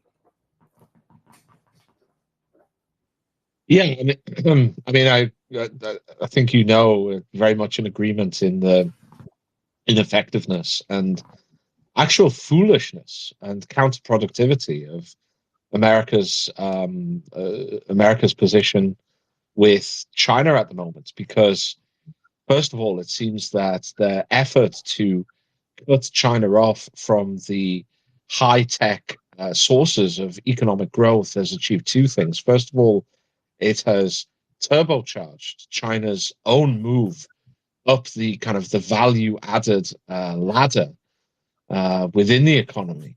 But at the same time, it seems to me to have made very clear to China that the United States is unwilling to let China develop its economy in a natural way that would eventually reach some kind of parity with the United States if all goes well.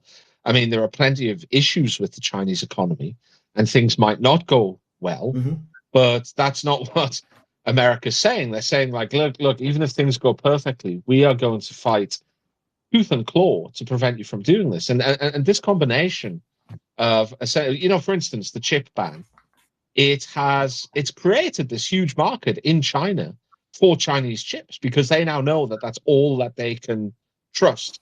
They can't trust buying chips from the US or Taiwan, even those which aren't sanctioned yet, because they don't know when they might be in the future. So Chinese production of microchips and research and development into developing their own native infrastructure to fabricate the highest of high-end semiconductor wafers and microchips has gone into overdrive, from what I can tell. And of course, as you know, China has more engineers than any other country in the world. It's a highly intelligent, highly trained population, certainly in terms of overall numbers. They have incredible manufacturing capacity, talent, the ability to scale up. The old idea that the Chinese just steal from the West and kind of develop their own inferior and cheap versions, which I think is an idea that somehow still remains within certain Western policy elites, maybe not the actual experts, but certain people who are involved in making decisions. It's just for the birds. It's not like that anymore. They are literally the global leaders, the technological leaders in a whole range of fields. And you see certain surveys, and it's quite shocking what China is ahead at the moment. I want, though, to kind of move on to Europe at the moment, because it seems to me that Europe is an attack. Yeah, please come back on that. Come back on that. Yeah. Just a little. I'm reminded here of a few recent. Did you see the Bloomberg article on Chinese battery tech that recently came out? David flickering, very, very interesting. This idea that the Chinese are dumping and the Chinese are the state capitalist system, that they're unfairly advantaging their firms and so on and so on. He completely debunks that. He shows like what is causing this crazy productivity boom in China in certain sectors, and why they've taken such a dramatic lead on the West in clean technology. I strongly recommend reading that David Flickering piece that came out last week or something. The other thing I want to note about Chinese capabilities is that one of the best understood things in terms of like overall national power capabilities is that ultimately it's a function of the competence of national institutions and the skill set of the population. Now, the reason why China and India diverge so dramatically is because China made great investments in the vast bulk of its population in terms of literacy and education and health. And so their life expectancy already in 1980 was 10 years higher than India's. And this is a time when their GDP per capita was lower than India's. By now, the Chinese have left India so far in the dust that the Chinese economy is like 10 times the size of India's. And this underlying skill set is well measured by what the World Bank reports as the harmonized learning outcomes. This is essentially test scores of kids, right? Which reflects like their health conditions and their educational levels and how much they're learning and so on and so on. And the kind of skill set that is available to a nation, a kind of oncoming skill set that is available to a nation to mobilize for different things, right? And not just in industry and commerce, but also for the military. And in the harmonized learning outcome, I did this analysis recently. China is at 600, the United States is at 500, India is at 380. Like, we are talking about extreme Chinese advantage already at a per capita level, not even counting the fact that China is 4 times the size of the US, right? So we are making enemies through our policies of a power that is of the same scale. I mean, as a historical moment, China's rise is to the same scale as the United States. There is no other power whose rise corresponds to this scale in modern history, right? China is not the Soviet Union. China is not Germany. China is not Japan. The only comparable historical development of this magnitude was the rise of the United States in the late 19th century. And so we are taking on a power. We are making enemies with that power. We are forcing them to fight us and to push back against us across the board, across the globe, without doing the math. And I've been trying to push back on a lot of analysts who are kind of drunk on this Western power, right? They think that the West is so powerful that Russia and China and Iran and North Korea, of course, we can take out. They don't even realize that that their math does not add up, right? We are going to hunker down behind tariff walls. Well, if we hunker down behind tariff walls, what exactly happens? China, we are going to leave the rest of the world economy to Chinese domination. Like, we will wake up in 5 years and find that China is the dominant industrial commercial power in the world. Everybody has closer ties to China than us. This is already true in raw numbers, and it'll become so overwhelmingly true that it'll be in every nation outside the West, every nation's strong national interest to have a closer relation with the Chinese than the Americans or the West. I wrote a piece called Notes on U.S.-China Policy, which was the result of months of work. I strongly recommend people to read it. That came out in November last year, but it is still like a very deep dive into productivity growth and long-term competition between geopolitical rivals of the scale. Yeah, I agree very much with that, and there's far more information-rich and erudite than I could offer, so I won't add anything more. I want to talk very briefly about Europe, though, because Europe, it appears, is in an incredibly bad situation at the moment. From after 2008, there was a divergent fiscal response between Europe and the United States. The United States offered their economy far more fiscal stimulus. They ran bigger deficits than Europe, which under the Germans and the European Central Bank president at the time, Jean-Claude Trichet, engaged in counter-cyclical fiscal policy and also to a certain degree monetary policy as well for a little while. And it really caused divergent responses between the two economies. The US eventually recovered from that credit crisis, whereas Europe entered a period of a kind of lost 2 decades, very slow growth, persistently high unemployment, especially among the young, in which case you get this process of, I think the economic word is hysteresis, where the young kind of never recover in their career from that kind of slow start. At the same time, or a little bit earlier, the US discovered and then started exploiting industrially shale gas and oil, which gave them a huge competitive advantage in energy costs, which is one of the most important input costs for manufacturing and industry. And this has caused a very slow motion deindustrialization and certainly suboptimal economic growth for an advanced economy like the European Union and Britain as well.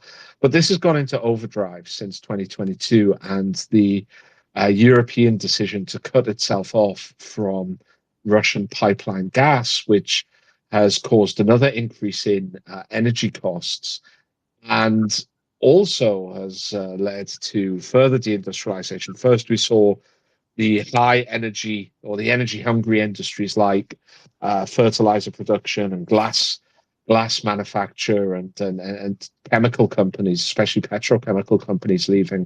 But that now seems to be kind of slowly cascading down through the economy. If you look at German PMI figures, they've been absolutely abysmal for a long time now, for months and months and months. They've been well below the waterline. So you mentioned before that it seemed potential. I mean, not the most likely outcome, but certainly an outcome that is likely or possible, that rather than accepting a kind of a written defeat in Ukraine, the West would just like to, would rather have it fester on and continue and have the Russians roll over the whole thing and be a kind of sore in the eastern side of Europe, and for there to be no rapprochement between Europe and Russia, which would ultimately mean no cheap energy for Europe. It also seems increasingly and strangely, as US relative power within the world has declined, their control over the European elites, both at a national level within individual nations and the kind of the establishment political parties within those nations, but also at a supranational level within the EU, with figures like Ursula von der Leyen, has never been greater. I get the feeling that it's almost stronger than it was during the Cold War in Western Europe. That might be wrong, but it really seems very strong indeed at the moment. And because of this, Europe is also getting dragged into Russia, the United States' effort to curtail China's access to high tech. The most famous example of this was the ASML company, which produces the very complex and expensive and impressive ultraviolet lithography machines that are essential for producing the most high-end chips and semiconductor wafers available. They now can no longer export to China, and whichever way you cut it, that sort of thing is a negative for Europe. I mean, ASML is probably the most valuable European high-tech asset, and it can no longer deal with one of the biggest markets in the world. And that's just one example. There's multiple examples where trade relations are worsening between the European Union and China because of Europe's capture by the United. I mean, if the U.S. Congress is captured by the Israel lobby, which some people allege and looks increasing, well, every time I see Lindsey Graham, anyway, that's how I feel. And it seems that the European elites have kind of been captured by the U.S., right? And the U.S. kind of Atlanticist and NGO complex, and while there are some what's the word I'm looking, insurgents in the form of people like Viktor Orban and Robert Fico in Slovakia, and potentially even in Austria after the recent election there, the Atlanticists within the European Union and certainly Britain very much hold sway, and I don't think that bodes well for Europe's future at all. I think I would suggest that the energy cost question is just one aspect of Europe's relative decline. So you're absolutely right. I mean, the European Union has been left behind in the dust by the United States and China and others. They were quite comparable on the eve of the financial crisis, and since then, in combination with the austerity of the early post financial crisis years, and the kind of deadlock of the fiscal rules or in Europe, that has played a role. The gas price shock, the energy cost shock, and the loss of Russian energy has played a role in devastating certainly the energy dependent sector in Germany and elsewhere. But this is not the full problem. The problem is much deeper and much broader. I strongly recommend the Draghi report, which is kind of like the finest statement, the most important report to come out. Everybody who's concerned about these questions is reading it, but it is very much a mainstream diagnosis. What has gone wrong is productivity growth has slowed in Europe because of regulatory burdens and policies that disadvantage startups and so on and so on. And so the thing that Draghi points to above all is that, look, it's so much easier to do a tech startup in California than it is anywhere in Europe. And that is the reason why we are not developing these dynamic firms. We are stuck with these old industrial firms that are not doing anything new. Everything dynamic and new is coming out of the United States, and nothing is coming out of Europe. Barely. The only European contribution to recent technological advance is Ozempic, right?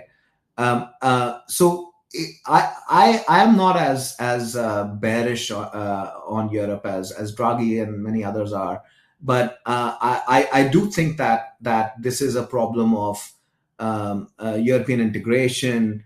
This is a problem of the very specific issues like the constitutional courts in Germany putting a brake on any deal that would allow fiscal union in Europe. But European Union and the Europeans need to reform, and the British are in even deeper trouble, by the way, than the Germans. And so from this side of the Atlantic. Oh yeah, we know. So from this side of the Atlantic, we are, I can say from the American side that we are very concerned. Like we want the Europeans to be dynamic and to be competitive, and in order to do that, they need a kind of autonomy from American dominance and dictation, right? So Gray Anderson edited a volume called NATOification, which talks about this, which is about this entire question of the resurgence of US power over Europe, right? And I don't think that we have seen this scale of this phenomena. So the relations between the United States and Europe have always been asymmetric because, the United States is a security guarantor. And this has been the case since 1945. But this is, there were long periods when the Europeans followed an independent policy. The French followed a very strong independent line for a very long time. The Germans did. They had a whole détente by themselves well before the Americans came in. It took like the United States 10 years to reach the level of détente that the Germans had reached already by the mid 60s. And so there was a lot of autonomy in many ways, even during the Cold War. That the Europeans exercised, and they could prevail on the United States and stand up to it in many ways. So if you remember the diplomacy of the Western diplomacy around the Vietnam War, the Europeans were much more opposed. Like even in the Iraq War, major European states were opposed. It was New Europe, Eastern Europe essentially, who were like gung-ho, more pro-American than Trump. Who followed Bush into supported Bush's invasion of Iraq, but the major European powers were opposed. This we no longer see anymore. They're completely subservient. They will just follow the line Oh yeah, like if there was an Iraq war today, like every single European country would be. Yeah. Well, the elites of those countries would be anyway. There would be no question. Yeah, and I think that this is not the decisive issue for the rise of the populist right in Europe, but it is part of the issue. The part of the issue is that European elites are so disconnected, and they are making their policies and following agendas set somewhere else, that the populace does feel disenfranchised, that they don't have command over their own governments at all, and that is generating this populist revolt that is gaining strength day by day. This is the strongest we have seen the anti-EU right ever in the recent results in Brandenburg, in Austria, it's in France. Like it's very concerning, and but the thing is, maybe this is the way out. Maybe they will be forced. So the problem, as I see it, is this: in the American context, Trumpism kind of broke the mold, right? We had this neoliberal consensus when Trump destroyed the GOP, took over the GOP, and defeated Hillary Clinton. It kind of broke the old consensus completely, and they kind of like sort of flayed around to find an answer to Trumpism, right? And their answer was, we will eat Trump's policy agenda, right? And we will embrace it. We will embrace Trump's policy agenda. We will pretend that we are in trouble because China ate our lunch. They know it's not true, but we will pretend that it is true in order to take on Trumpism, right? So the kind of Polanyian counter movement here is very strange. Trump has essentially forced American elites, American policy elites and political elites to embrace his stupid agenda, right? Which is a mistaken agenda that is based on a complete misdiagnosis of what is ailing the American working class. And I fear that the Europeans will respond, and in fact are responding to the rise of the populist right by themselves embracing stupid parts of the populist right agenda, instead of articulating a real diagnosis and a real solution to the problems that actually plague Europe. And so you can't. Polanyi is very very useful to think about. This kind of dynamic political interaction, but there are no guarantees. It's a very open-ended process, right? So if Trump wins again, we could see a different movement. We could see a Democratic Party that says, actually, Trump light doesn't work for us. But that they would have to be humiliated electorally for them to come to that conclusion, right? So far, their conclusion is that Trump light is necessary to even secure power in America.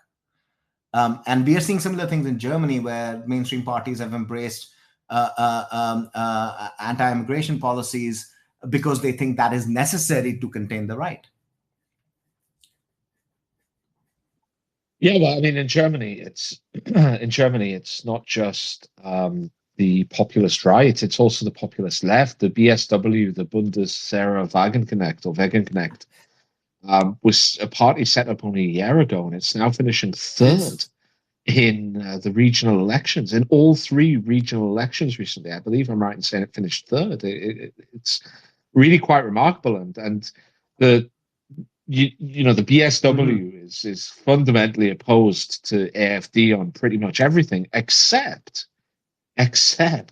they are anti-globalist. They're in favor of rapprochement with Russia, and they're not in favor of high levels of migration. But everything else, in terms of the AfD is something of a kind of as much a Thatcherite party as a German party could be, if you can understand my meaning. Whereas the BSW is a very traditional German left-wing politics, and I think it's also fair to say that Marine Le Pen is and her national rally is some way to the left of Emmanuel Macron in terms of economics. In terms of that position on Atlanticism, that's far more disparate. Of course, the AFD and the BSW are in favor of greater European autonomy and a split from the US, the same as Orban, the same as Robert Fico. But people like, for instance, Giorgia Meloni in Italy are very Atlanticist in their outlook. So there's a certain kind of split there between these parties. And at the moment, the response of the European elite it has been, or the European establishment parties, has been to offer some SOPs. Migration is a huge issue, I have to tell you. It is causing a lot of social unrest and huge difficulties. I think to underestimate, to look at migration in purely economic terms is it can't possibly work in Europe. I mean, Britain now has ethnic violence. The island of Britain has, obviously, Northern Ireland, which is on the island of Ireland, and has had ethnic violence for a long time. But Britain now has ethnic violence. It never did. I can't remember it when I was young, and it now has ethnic violence. So there are issues there. But the main response of the European establishment is to use legal and treaty obligations to essentially crush the aspirations of any party. I mean, Hungary has managed to resist to some degree because it's not a part of the euro. But, for instance, you'll remember the threat of Marine Le Pen winning the snap legislative elections that Emmanuel Macron called earlier this year. And immediately the European Union opened up just on the threat that she might win, opened up a stability pact investigation into France's excessive deficit immediately. And these are the kind of, actually, I recommend, if you're interested in this sort of thing, I recommend reading the left-wing political thinker and essayist Thomas Fazzi, who is an Italian and writes extremely interestingly on the kind of the mechanics of the EU. Battle for Europe is his handle, isn't it? Yeah, exactly, that's right. But he's written some pretty good long form essays. So has Wolfgang Streeck, who is a left-wing German thinker, I think from the Marxist tradition.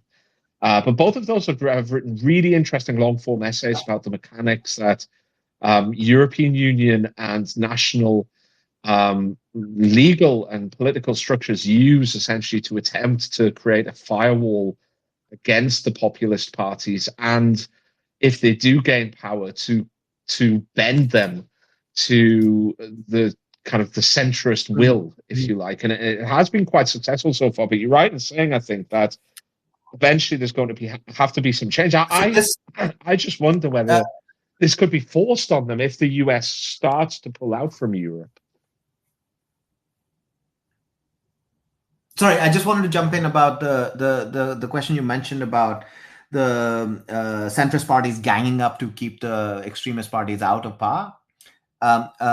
You were mentioning Thomas Fazzi's work and Wolfgang Streeck. There is a very large literature in political science that goes under the cartelization hypothesis, which is Katzenmeyer's work on specifically on Western democracies and particularly the European democracies. And this is their main thesis, right? Like there's a kind of taboo that is attached to forming coalitions with right-wing parties that are excluded from power through a kind of tacit agreement between the mainstream parties to form grand coalitions every time there's such a threat. And this cartelization hypothesis is I think,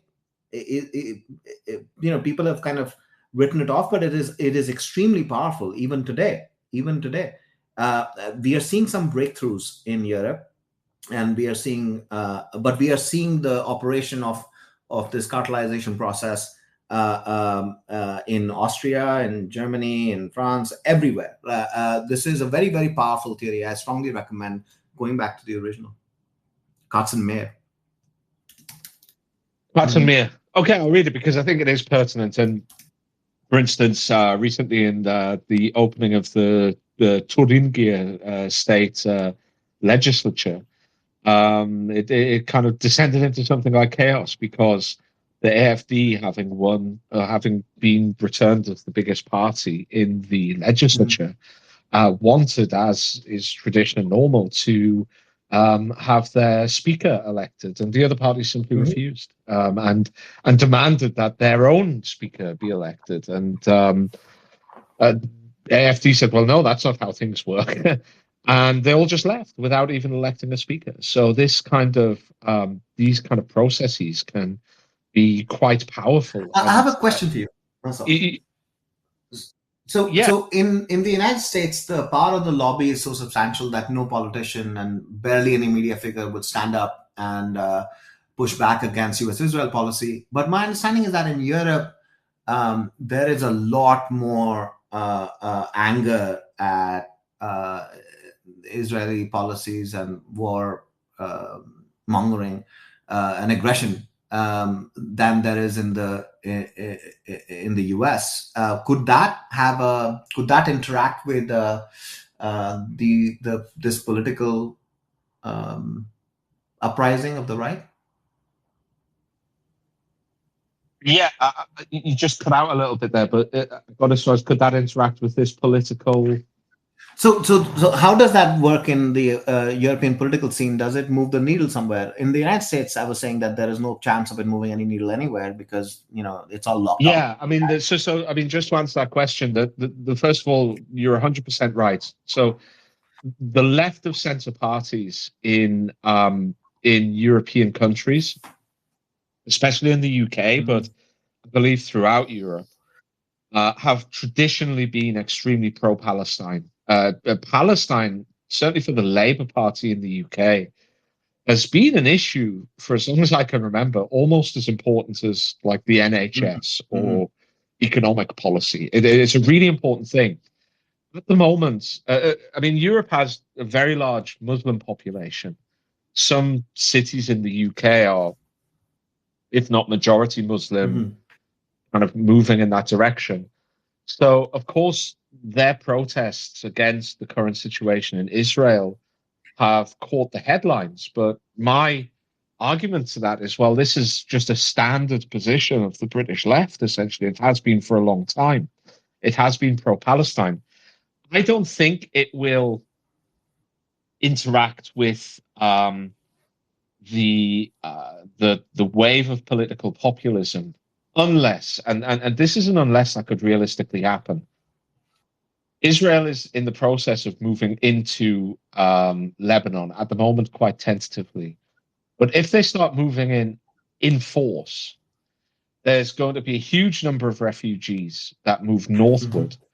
And one of Britain's better political correspondents, one of the few who actually follow the day-to-day happenings around Westminster and have pretty tight relations with certain politicians, Tom McTague, he reported that a third of new foreign minister David Lammy's time has been taken by planning on what would happen if 1 million Lebanese tried to escape the war in Lebanon and come into Europe.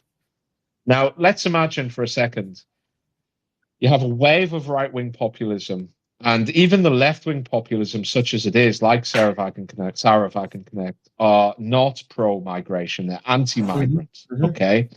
You already have social unrest in Europe because of this. It's already a big political issue. And it's not just among the far right. It's not just even among the populists. It's a really big social issue.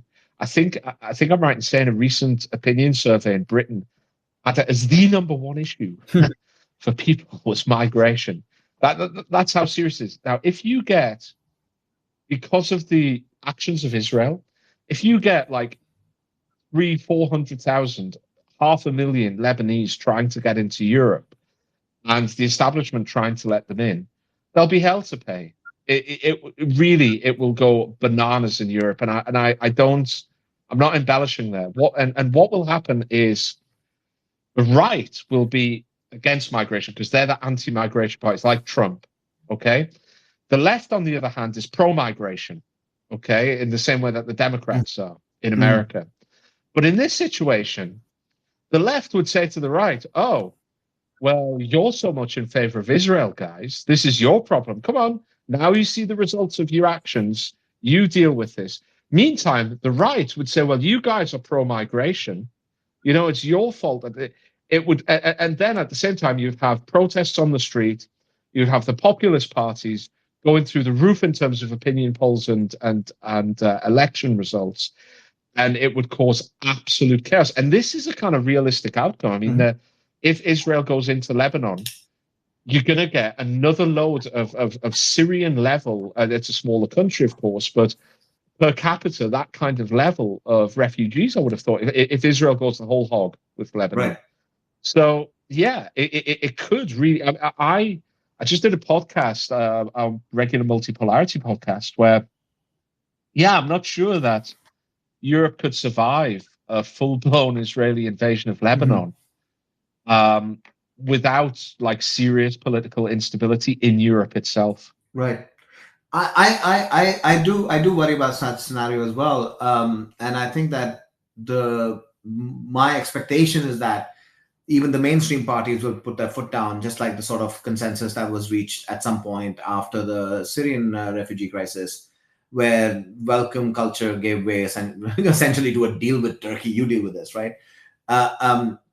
They're going to get ahead of this, so I'm not that worried about this. The angle I was thinking of was something altogether different, which is that, for example, right now you have, even in the UN General Assembly, a lot of pushback from some European countries, Ireland above all, but also Finland and others, and this could lead to a kind of transatlantic. This could lead to friction in transatlantic relations, like a bit of a weakening of that American hold that you were talking about earlier.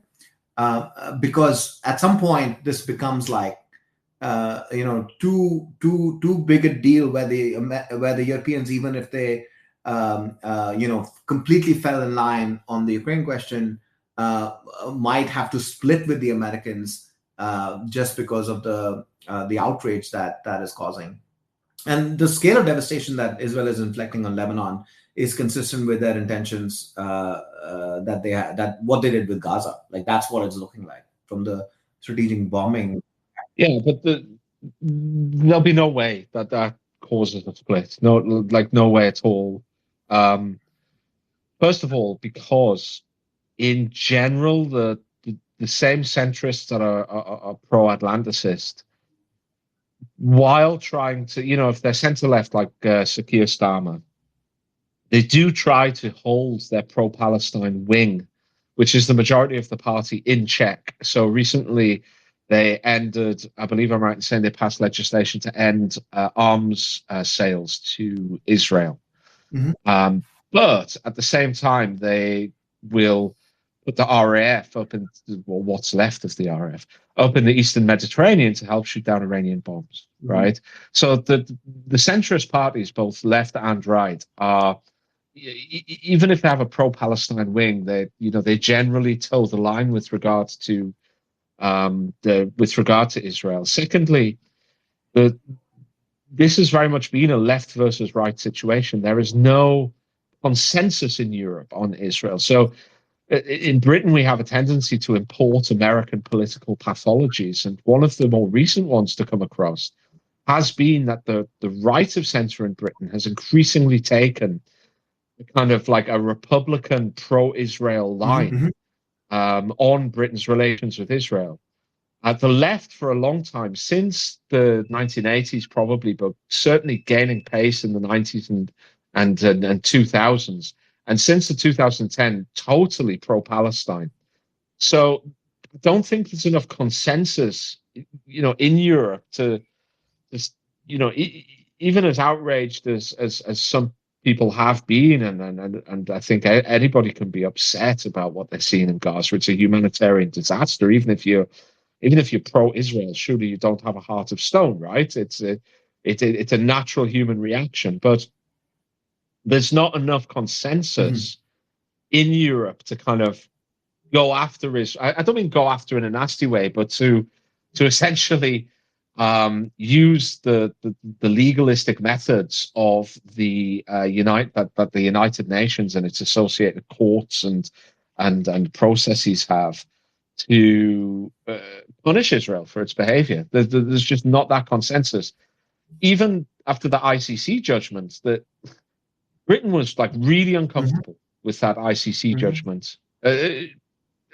So no, I don't think there's any chance of that happening. But I do think there's a big chance like serious political unrest. I don't think that the centrist parties can get ahead of it. Like, don't forget that a big part of the solution to the Syrian crisis was to bring Erdogan on board and just pay him a huge amount of money in exchange for stopping these guys coming across, the refugees coming across. Is that option available now as it was then? Like both from the European side and Erdogan's side? I'm not altogether certain. I can tell you the answer to that.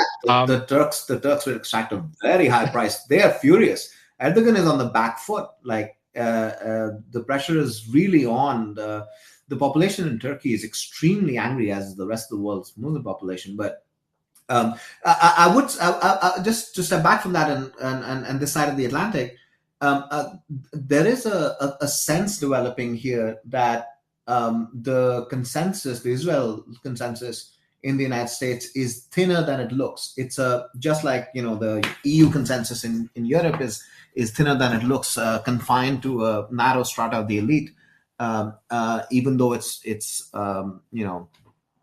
wall to wall among the centrist elites, it is still doesn't go very deep in society. I think something very similar is true in the United States, where the truly pro-Israel grassroots communities are the evangelical contingent, which is about a fifth of the U.S. population, or slightly smaller, maybe a sixth, and large Jewish communities, which are 2 or 3% of the population. But even there, we see some very large splits opening up with, for example, Black churches coming out very strongly against the atrocities in Gaza, and young Jews taking the lead in the protests here. And so there is movement afoot, and Israel is running a great risk that the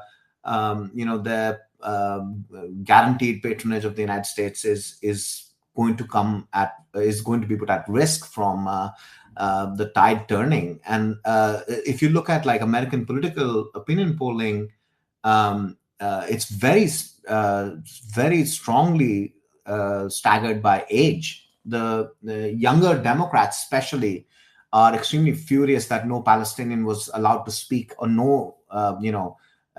nobody opposed to U.S.-Israel policy was at all allowed to speak a single word at the Democrat National Convention. It might be one reason why they might lose Michigan. There is a very large uncommitted vote. I don't know if you're following the story, but a large number of Democrat voters demanded that their delegates declare themselves not committed to Biden in the primaries because of Biden's Israel policy.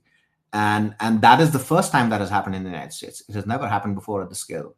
And it's something that could break out and become very large. Kind of like the sort of model I have in mind is the breakthrough for BLM in 2020, where suddenly it went from being a fringe movement to a kind of something that was embraced by mainstream elites because the dam had broken. And so that's a sort of non-linearity that you were mentioning that we are watching here. Yeah, I mean, I don't tend to follow American domestic politics much, but just to give a little bit of anecdote to what you're saying there about the American support for Israel being wide but not deep. I have a kind of one of my Twitter contacts lives in the North Carolina and is right in the middle of the Hurricane Helena situation. And he's like a really good aggregator of online news, and he kind of pings me regularly. He's really fantastic. And obviously being in the middle of this, he's been trying to explain to me how catastrophic the whole thing's been and how poor the federal government response has been, as he says it. And he's been sending me kind of tweets, essentially so that I can kind of follow what's going on. And as I scroll down some of the comments and the tweets, I'm seeing like a lot of really, first of all, really nasty anti-Semitism, which I never used to see in the US, like even 2 years ago. But not just that, like a lot of resentment about the support that, say, Israel and Ukraine get, as opposed to the support that ordinary Americans that are stuck in a horrific natural disaster are receiving. And I know Twitter is not real life, but this seems to be an increasing. I don't want to use the word realization because maybe it's not true. I don't know enough. It kind of looks true from my perspective, but I'm also conscious of the fact that I'm not American. I don't live there and I don't follow American politics closely. But there certainly seems to be an increasing feeling that American commitments abroad, and of course the most prominent American commitment traditionally has been to the state of Israel, are prioritized by the elite over the security and safety of U.S. citizens. I mean, that's a feeling I get. It's like it's a really big shift, and it's like sudden and noticeable on Twitter.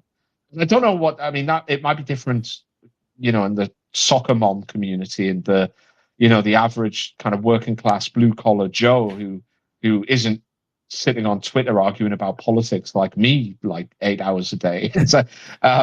But it's just noticeable to me, that kind of shift. And I would have thought that would be exactly the sort of thing that a populist presidential candidate could very easily take advantage of. I'm not sure if you've got a populist right-wing presidential candidate at the moment. So very interesting developments on the Trump front. So a few weeks ago, Trump declared that if the Jews don't vote for, if we lose the election because of the Jews, it would not be good or something. It was a very direct threat. Basically, he was saying that Jews should be pro-Israel because they're Jews, and if you're pro-Israel, you should be pro-Republican because the Republicans are stronger in Israel. So if you don't vote for us and it looks like you're all voting for the Democrats, we will blame you. And that the anti-Semitism is right underneath the surface, right? It goes so deep in Western society and Western history, in European history, that it is always like right beneath the surface. It can break out at any time. It's a real risk. But I would say that much of the anti-Semitism and claims about anti-Semitism that we see are essentially information operations. Same thing like, this guy's a pro-Russia guy, the information operations. If you say if you take an independent line on Russia policy or Ukraine, they would brand you as a Russian stooge, right? And something similar is going on with most of the claims that are about anti-Semitism we see, especially on like college campuses and the left and the pro-Palestinian protesters and so on. There is some anti-Semitism. Well, I mean, look, just to say something, like the comments I was seeing, like, I mean, maybe they are people who are like paid for by certain intelligence agencies to be deliberately anti-Semitic, but and therefore rubbish any kind of by association, rubbish the response to any kind of criticism of the establishment of that, or criticism of U.S.-Israeli relations, by putting these like obvious like anti-Semite kind of, the sort of comments that you would see in a Sturmer or something. Like, maybe that's deliberately done to rubbish it, but I can say that these weren't kind of claims of anti-Semitism. This wasn't Trump saying that, hey, Jews should vote for us because we're pro-Israel or else. This was like, literal racial slurs. Like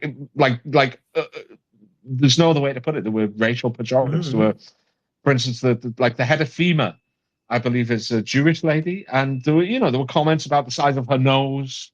It's always them, isn't it?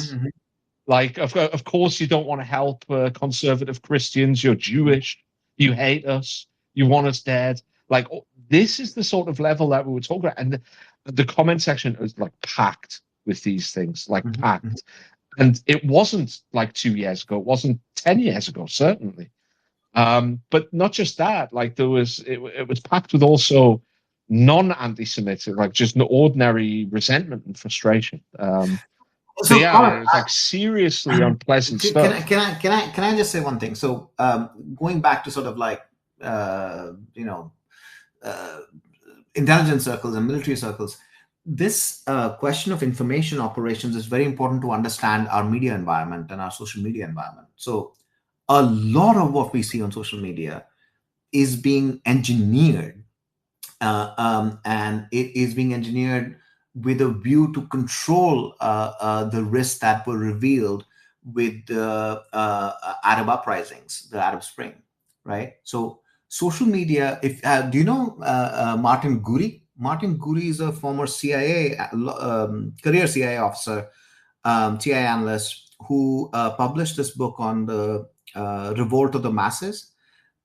Very, very interesting book in which he argues that social media kind of turbocharged, kind of broke the old monopoly of the control of information and opinion making, and kind of created a really explosive network effect possibility, which was responsible in large part for what we're seeing in the Green Movement in Iran, the revolts and the uprisings and not uprising, but the protests in Israel, certainly the protests and the uprising in Egypt and Tunisia and so on, and all the way up in America to the anti-Wall Street protests, Occupy Wall Street. That these things are connected through the new enabling social media technologies. In my understanding, one of the responses of the military and the intelligence services across the board, not just in America, but elsewhere as well, has been to censor at large scale what is being posted on social media. And we saw this with the Twitter files, very, very large scale systems being put in place to surveil and censor. But more than that, active influence operations, information operations. So they do a lot of, so there's a lot of discourse about like disinformation campaigns, right, by the Russians and so on. That's just the tip of the iceberg. That's what the Russians are doing. We are also doing it, and we are doing it at a much larger scale. And the Israelis are doing it. Yeah, like I always laugh about it at a very large scale. There are hundreds. There are probably 1 or 2 million people involved, at least.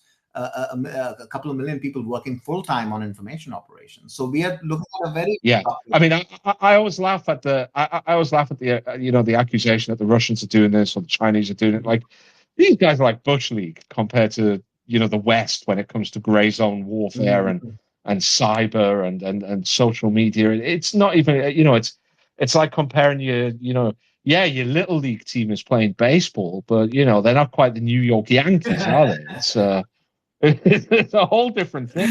I mean, the Israelis are masters of this. The Ukrainians are also very advanced. We have to realize that this is a very large part of the struggle that is being waged at multiple levels. Like it's social media has turned information operations into one of the central features of modern warfare and intelligence operations, and there is a large literature, the open source Pentagon literature on the right way to carry out information operations and strategies around information operations. So very makes for very interesting reading. This used to go under this used to be back, classified back in the day when the CIA was doing this, but then they moved it out of the CIA to what is called the National Endowment of Democracy, which is essentially what were information operations in the pre-social media age. This was Voice of America and all that stuff. So regular propaganda, against the communists and so on. But now it has acquired a much more micro-targeted character. And this micro-targeting makes it much more effective, creates like the possibility of completely neutralizing public opinion by spreading, by basically directing attention of people's attention to the latest flashy thing or the latest outrage or whatever, so as to keep them away from paying attention to the real issues. So we are talking about an information environment that is more complex and that is more doctored than at any time in our lifetimes. Yeah, I mean, I recently stumbled across somebody called Mike Benz, who I believe is the former State Department employee, and I'm not sure how much credence to put into what he says, but even a quarter of what he says is true. It's like the scale is vast. I'm not sure if you read a year ago, Viktor Orban made a speech in Zurich for the anniversary of a conservative magazine published from Zurich. I think it was one of the Swiss towns. And he made a really interesting point, as Orban often does in his speeches. He said that, during the Cold War, Europe was entirely occupied. Its western part was occupied by the United States, and the eastern part was occupied by the Soviet Union. And he said that the Western occupation was infinitely more civilized than the Soviet in terms of the forms that it took, and also the advantages that it offered to its satellite state. But he said then a funny thing happened on the way to freedom. He said after 1991, the Soviet tide entirely receded. Like the mechanisms of their influence in Europe disappeared completely almost overnight, whether it be the raw muscle of the military and the KGB, or whether it be more subtle means. It just entirely disappeared. Whereas the American means of influence didn't just remain, but they expanded. They're geographically and in terms of their scope, especially with regard to the internet.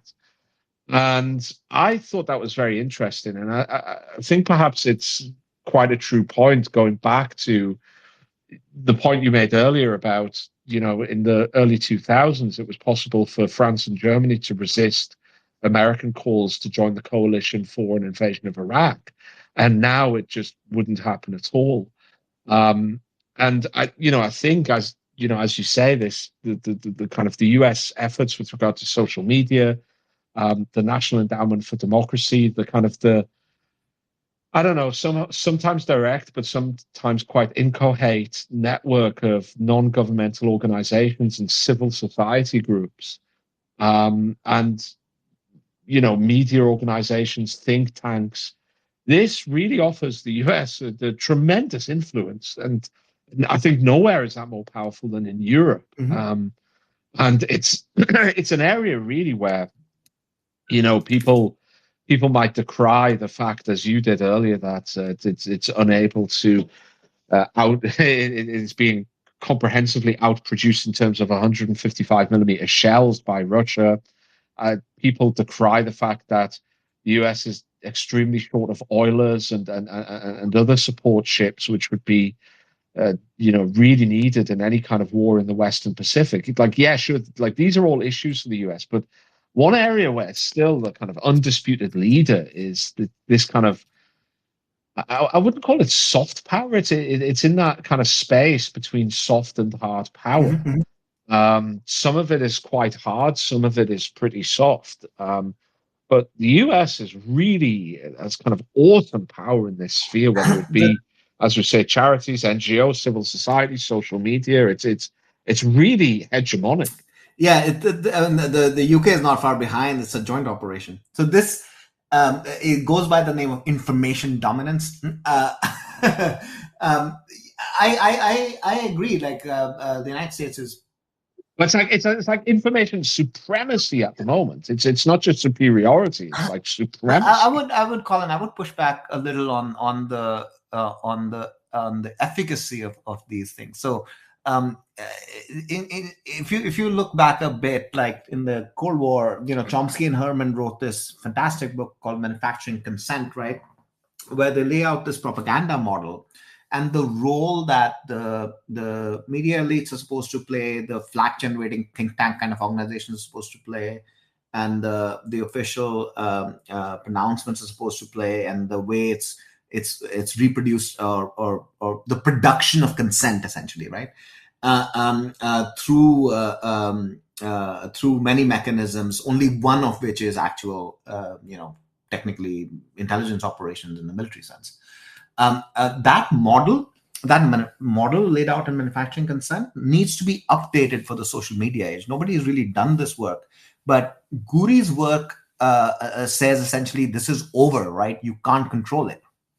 I think that even Guri is already out of date, right? They've figured out different ways of controlling it. It looks very different from what it did earlier, but part of the core issue is the kind of system of elite consensus that underwrites this kind of hegemonic ideology at the top, right? And so basically everybody who works at the New York Times, the Wall Street Journal, the Atlantic, CNN, in the State Department, and so on, I'm just talking to the American side, all of these people went to the same schools, took the same classes almost, kind of got immersed in the same worldview.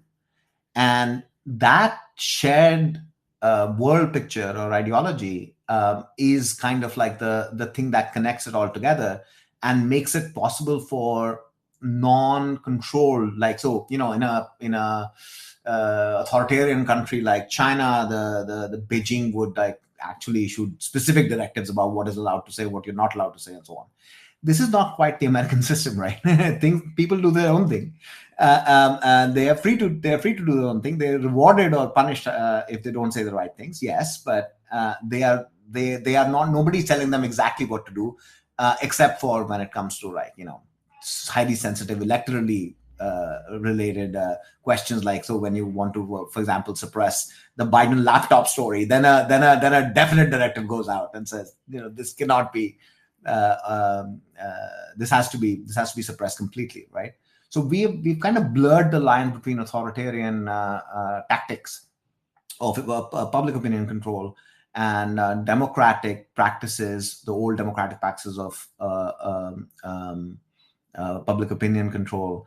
But we are now in a very different environment, and I don't think people have fully understood the full implications of the power of specific tech companies. And in terms of, actually, this is very important for transatlantic relations, because the American tech companies are a big headache for the European Union, right? For the Europeans, the dominance of American tech companies means that they have full spectrum vision of everything that the Europeans are saying to each other, but the Europeans don't, right? So in a sense, Google is a massive resource for the US state, right? Because the US state can force it to do certain things and not others in a way that other states cannot. So this is a struggle that is going on in every country on the world, where everybody's struggling with the tech giants and essentially carrying out diplomacy with them, or like trying to control what they can and cannot do. And so that's why you find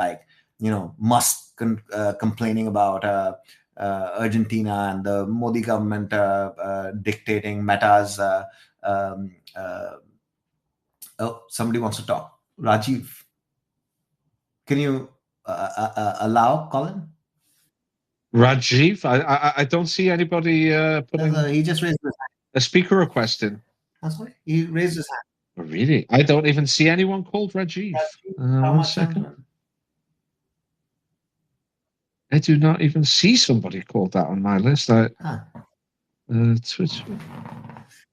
So what, if Rajiv can put in a speaker request if he wants to speak, I'm sure I'll see it. I'll keep an eye on it. I mean, on this question, by the way, there's a great. Somebody once told me a funny joke. That on the plane from Moscow to New York, an American and a Russian are sitting next to each other, and the Russian introduces himself and says, "Are you going back home?" And the American said, "Yeah." And the Russian said, "What were you doing in Russia?" And the American says, "Well, I'm an oil executive, and I'm working on an oil field in Russia." And the American says, "So, what about you? Well, why are you going across to the US?" And the Russian said, "Oh, I'm going across to the US to study American methods of propaganda and media control." And the American says, "What? I see no propaganda or media control in America. It's not like Russia." And the Russian says, "Exactly." And this is. And this is kind of reminds me a little bit of the current situation. This kind of old joke is that you don't see this media control. And I think you hit the nail on the head that the Americans have been allowed to do it in a very, a very hands-off method of controlling media narrative and finding this way of controlling social media, in part because of the socioeconomic background and education pathways are so similar among elites, and they're even similar cross-Atlantic among elites. Someone like Annalena Baerbock, the foreign minister of Germany, I'm sure has far more in common with people who do the Manhattan charity auction set and people who spend most of their time inside the DuPont Circle than she has with the working class of Lower Saxony, for example. And I think this is a really powerful means of control. I mean, the British did it, right? They're like, how many the Middle Eastern officers and the children of the Middle Eastern royal families were educated at Oxford and Sandhurst, right? Like, when Boris Johnson calls up Qatar and says, "Hey, can we have some of your LNG? We're really struggling at the moment." That's like a personal relationship, right? It's and I think something similar has happened with regards to the kind of, I hate to use this word elite because it sounds so conspiratorial, but you know exactly what I mean. This kind of Western elite, they're far more similar to each other than they are to a lot of their voters. If I may recommend another piece I wrote on this elite reproduction, it's called something about class reproduction, reproduction of the professional class, that I wrote a few years ago. This was my take on Daniel Markowitz's book on the meritocracy. Essentially, the central site of reproduction of the American and Western elites are these elite institutions, these elite prestige schools. So at the top is Harvard, and you go down that list, right? And what is happening is, this is the ticket.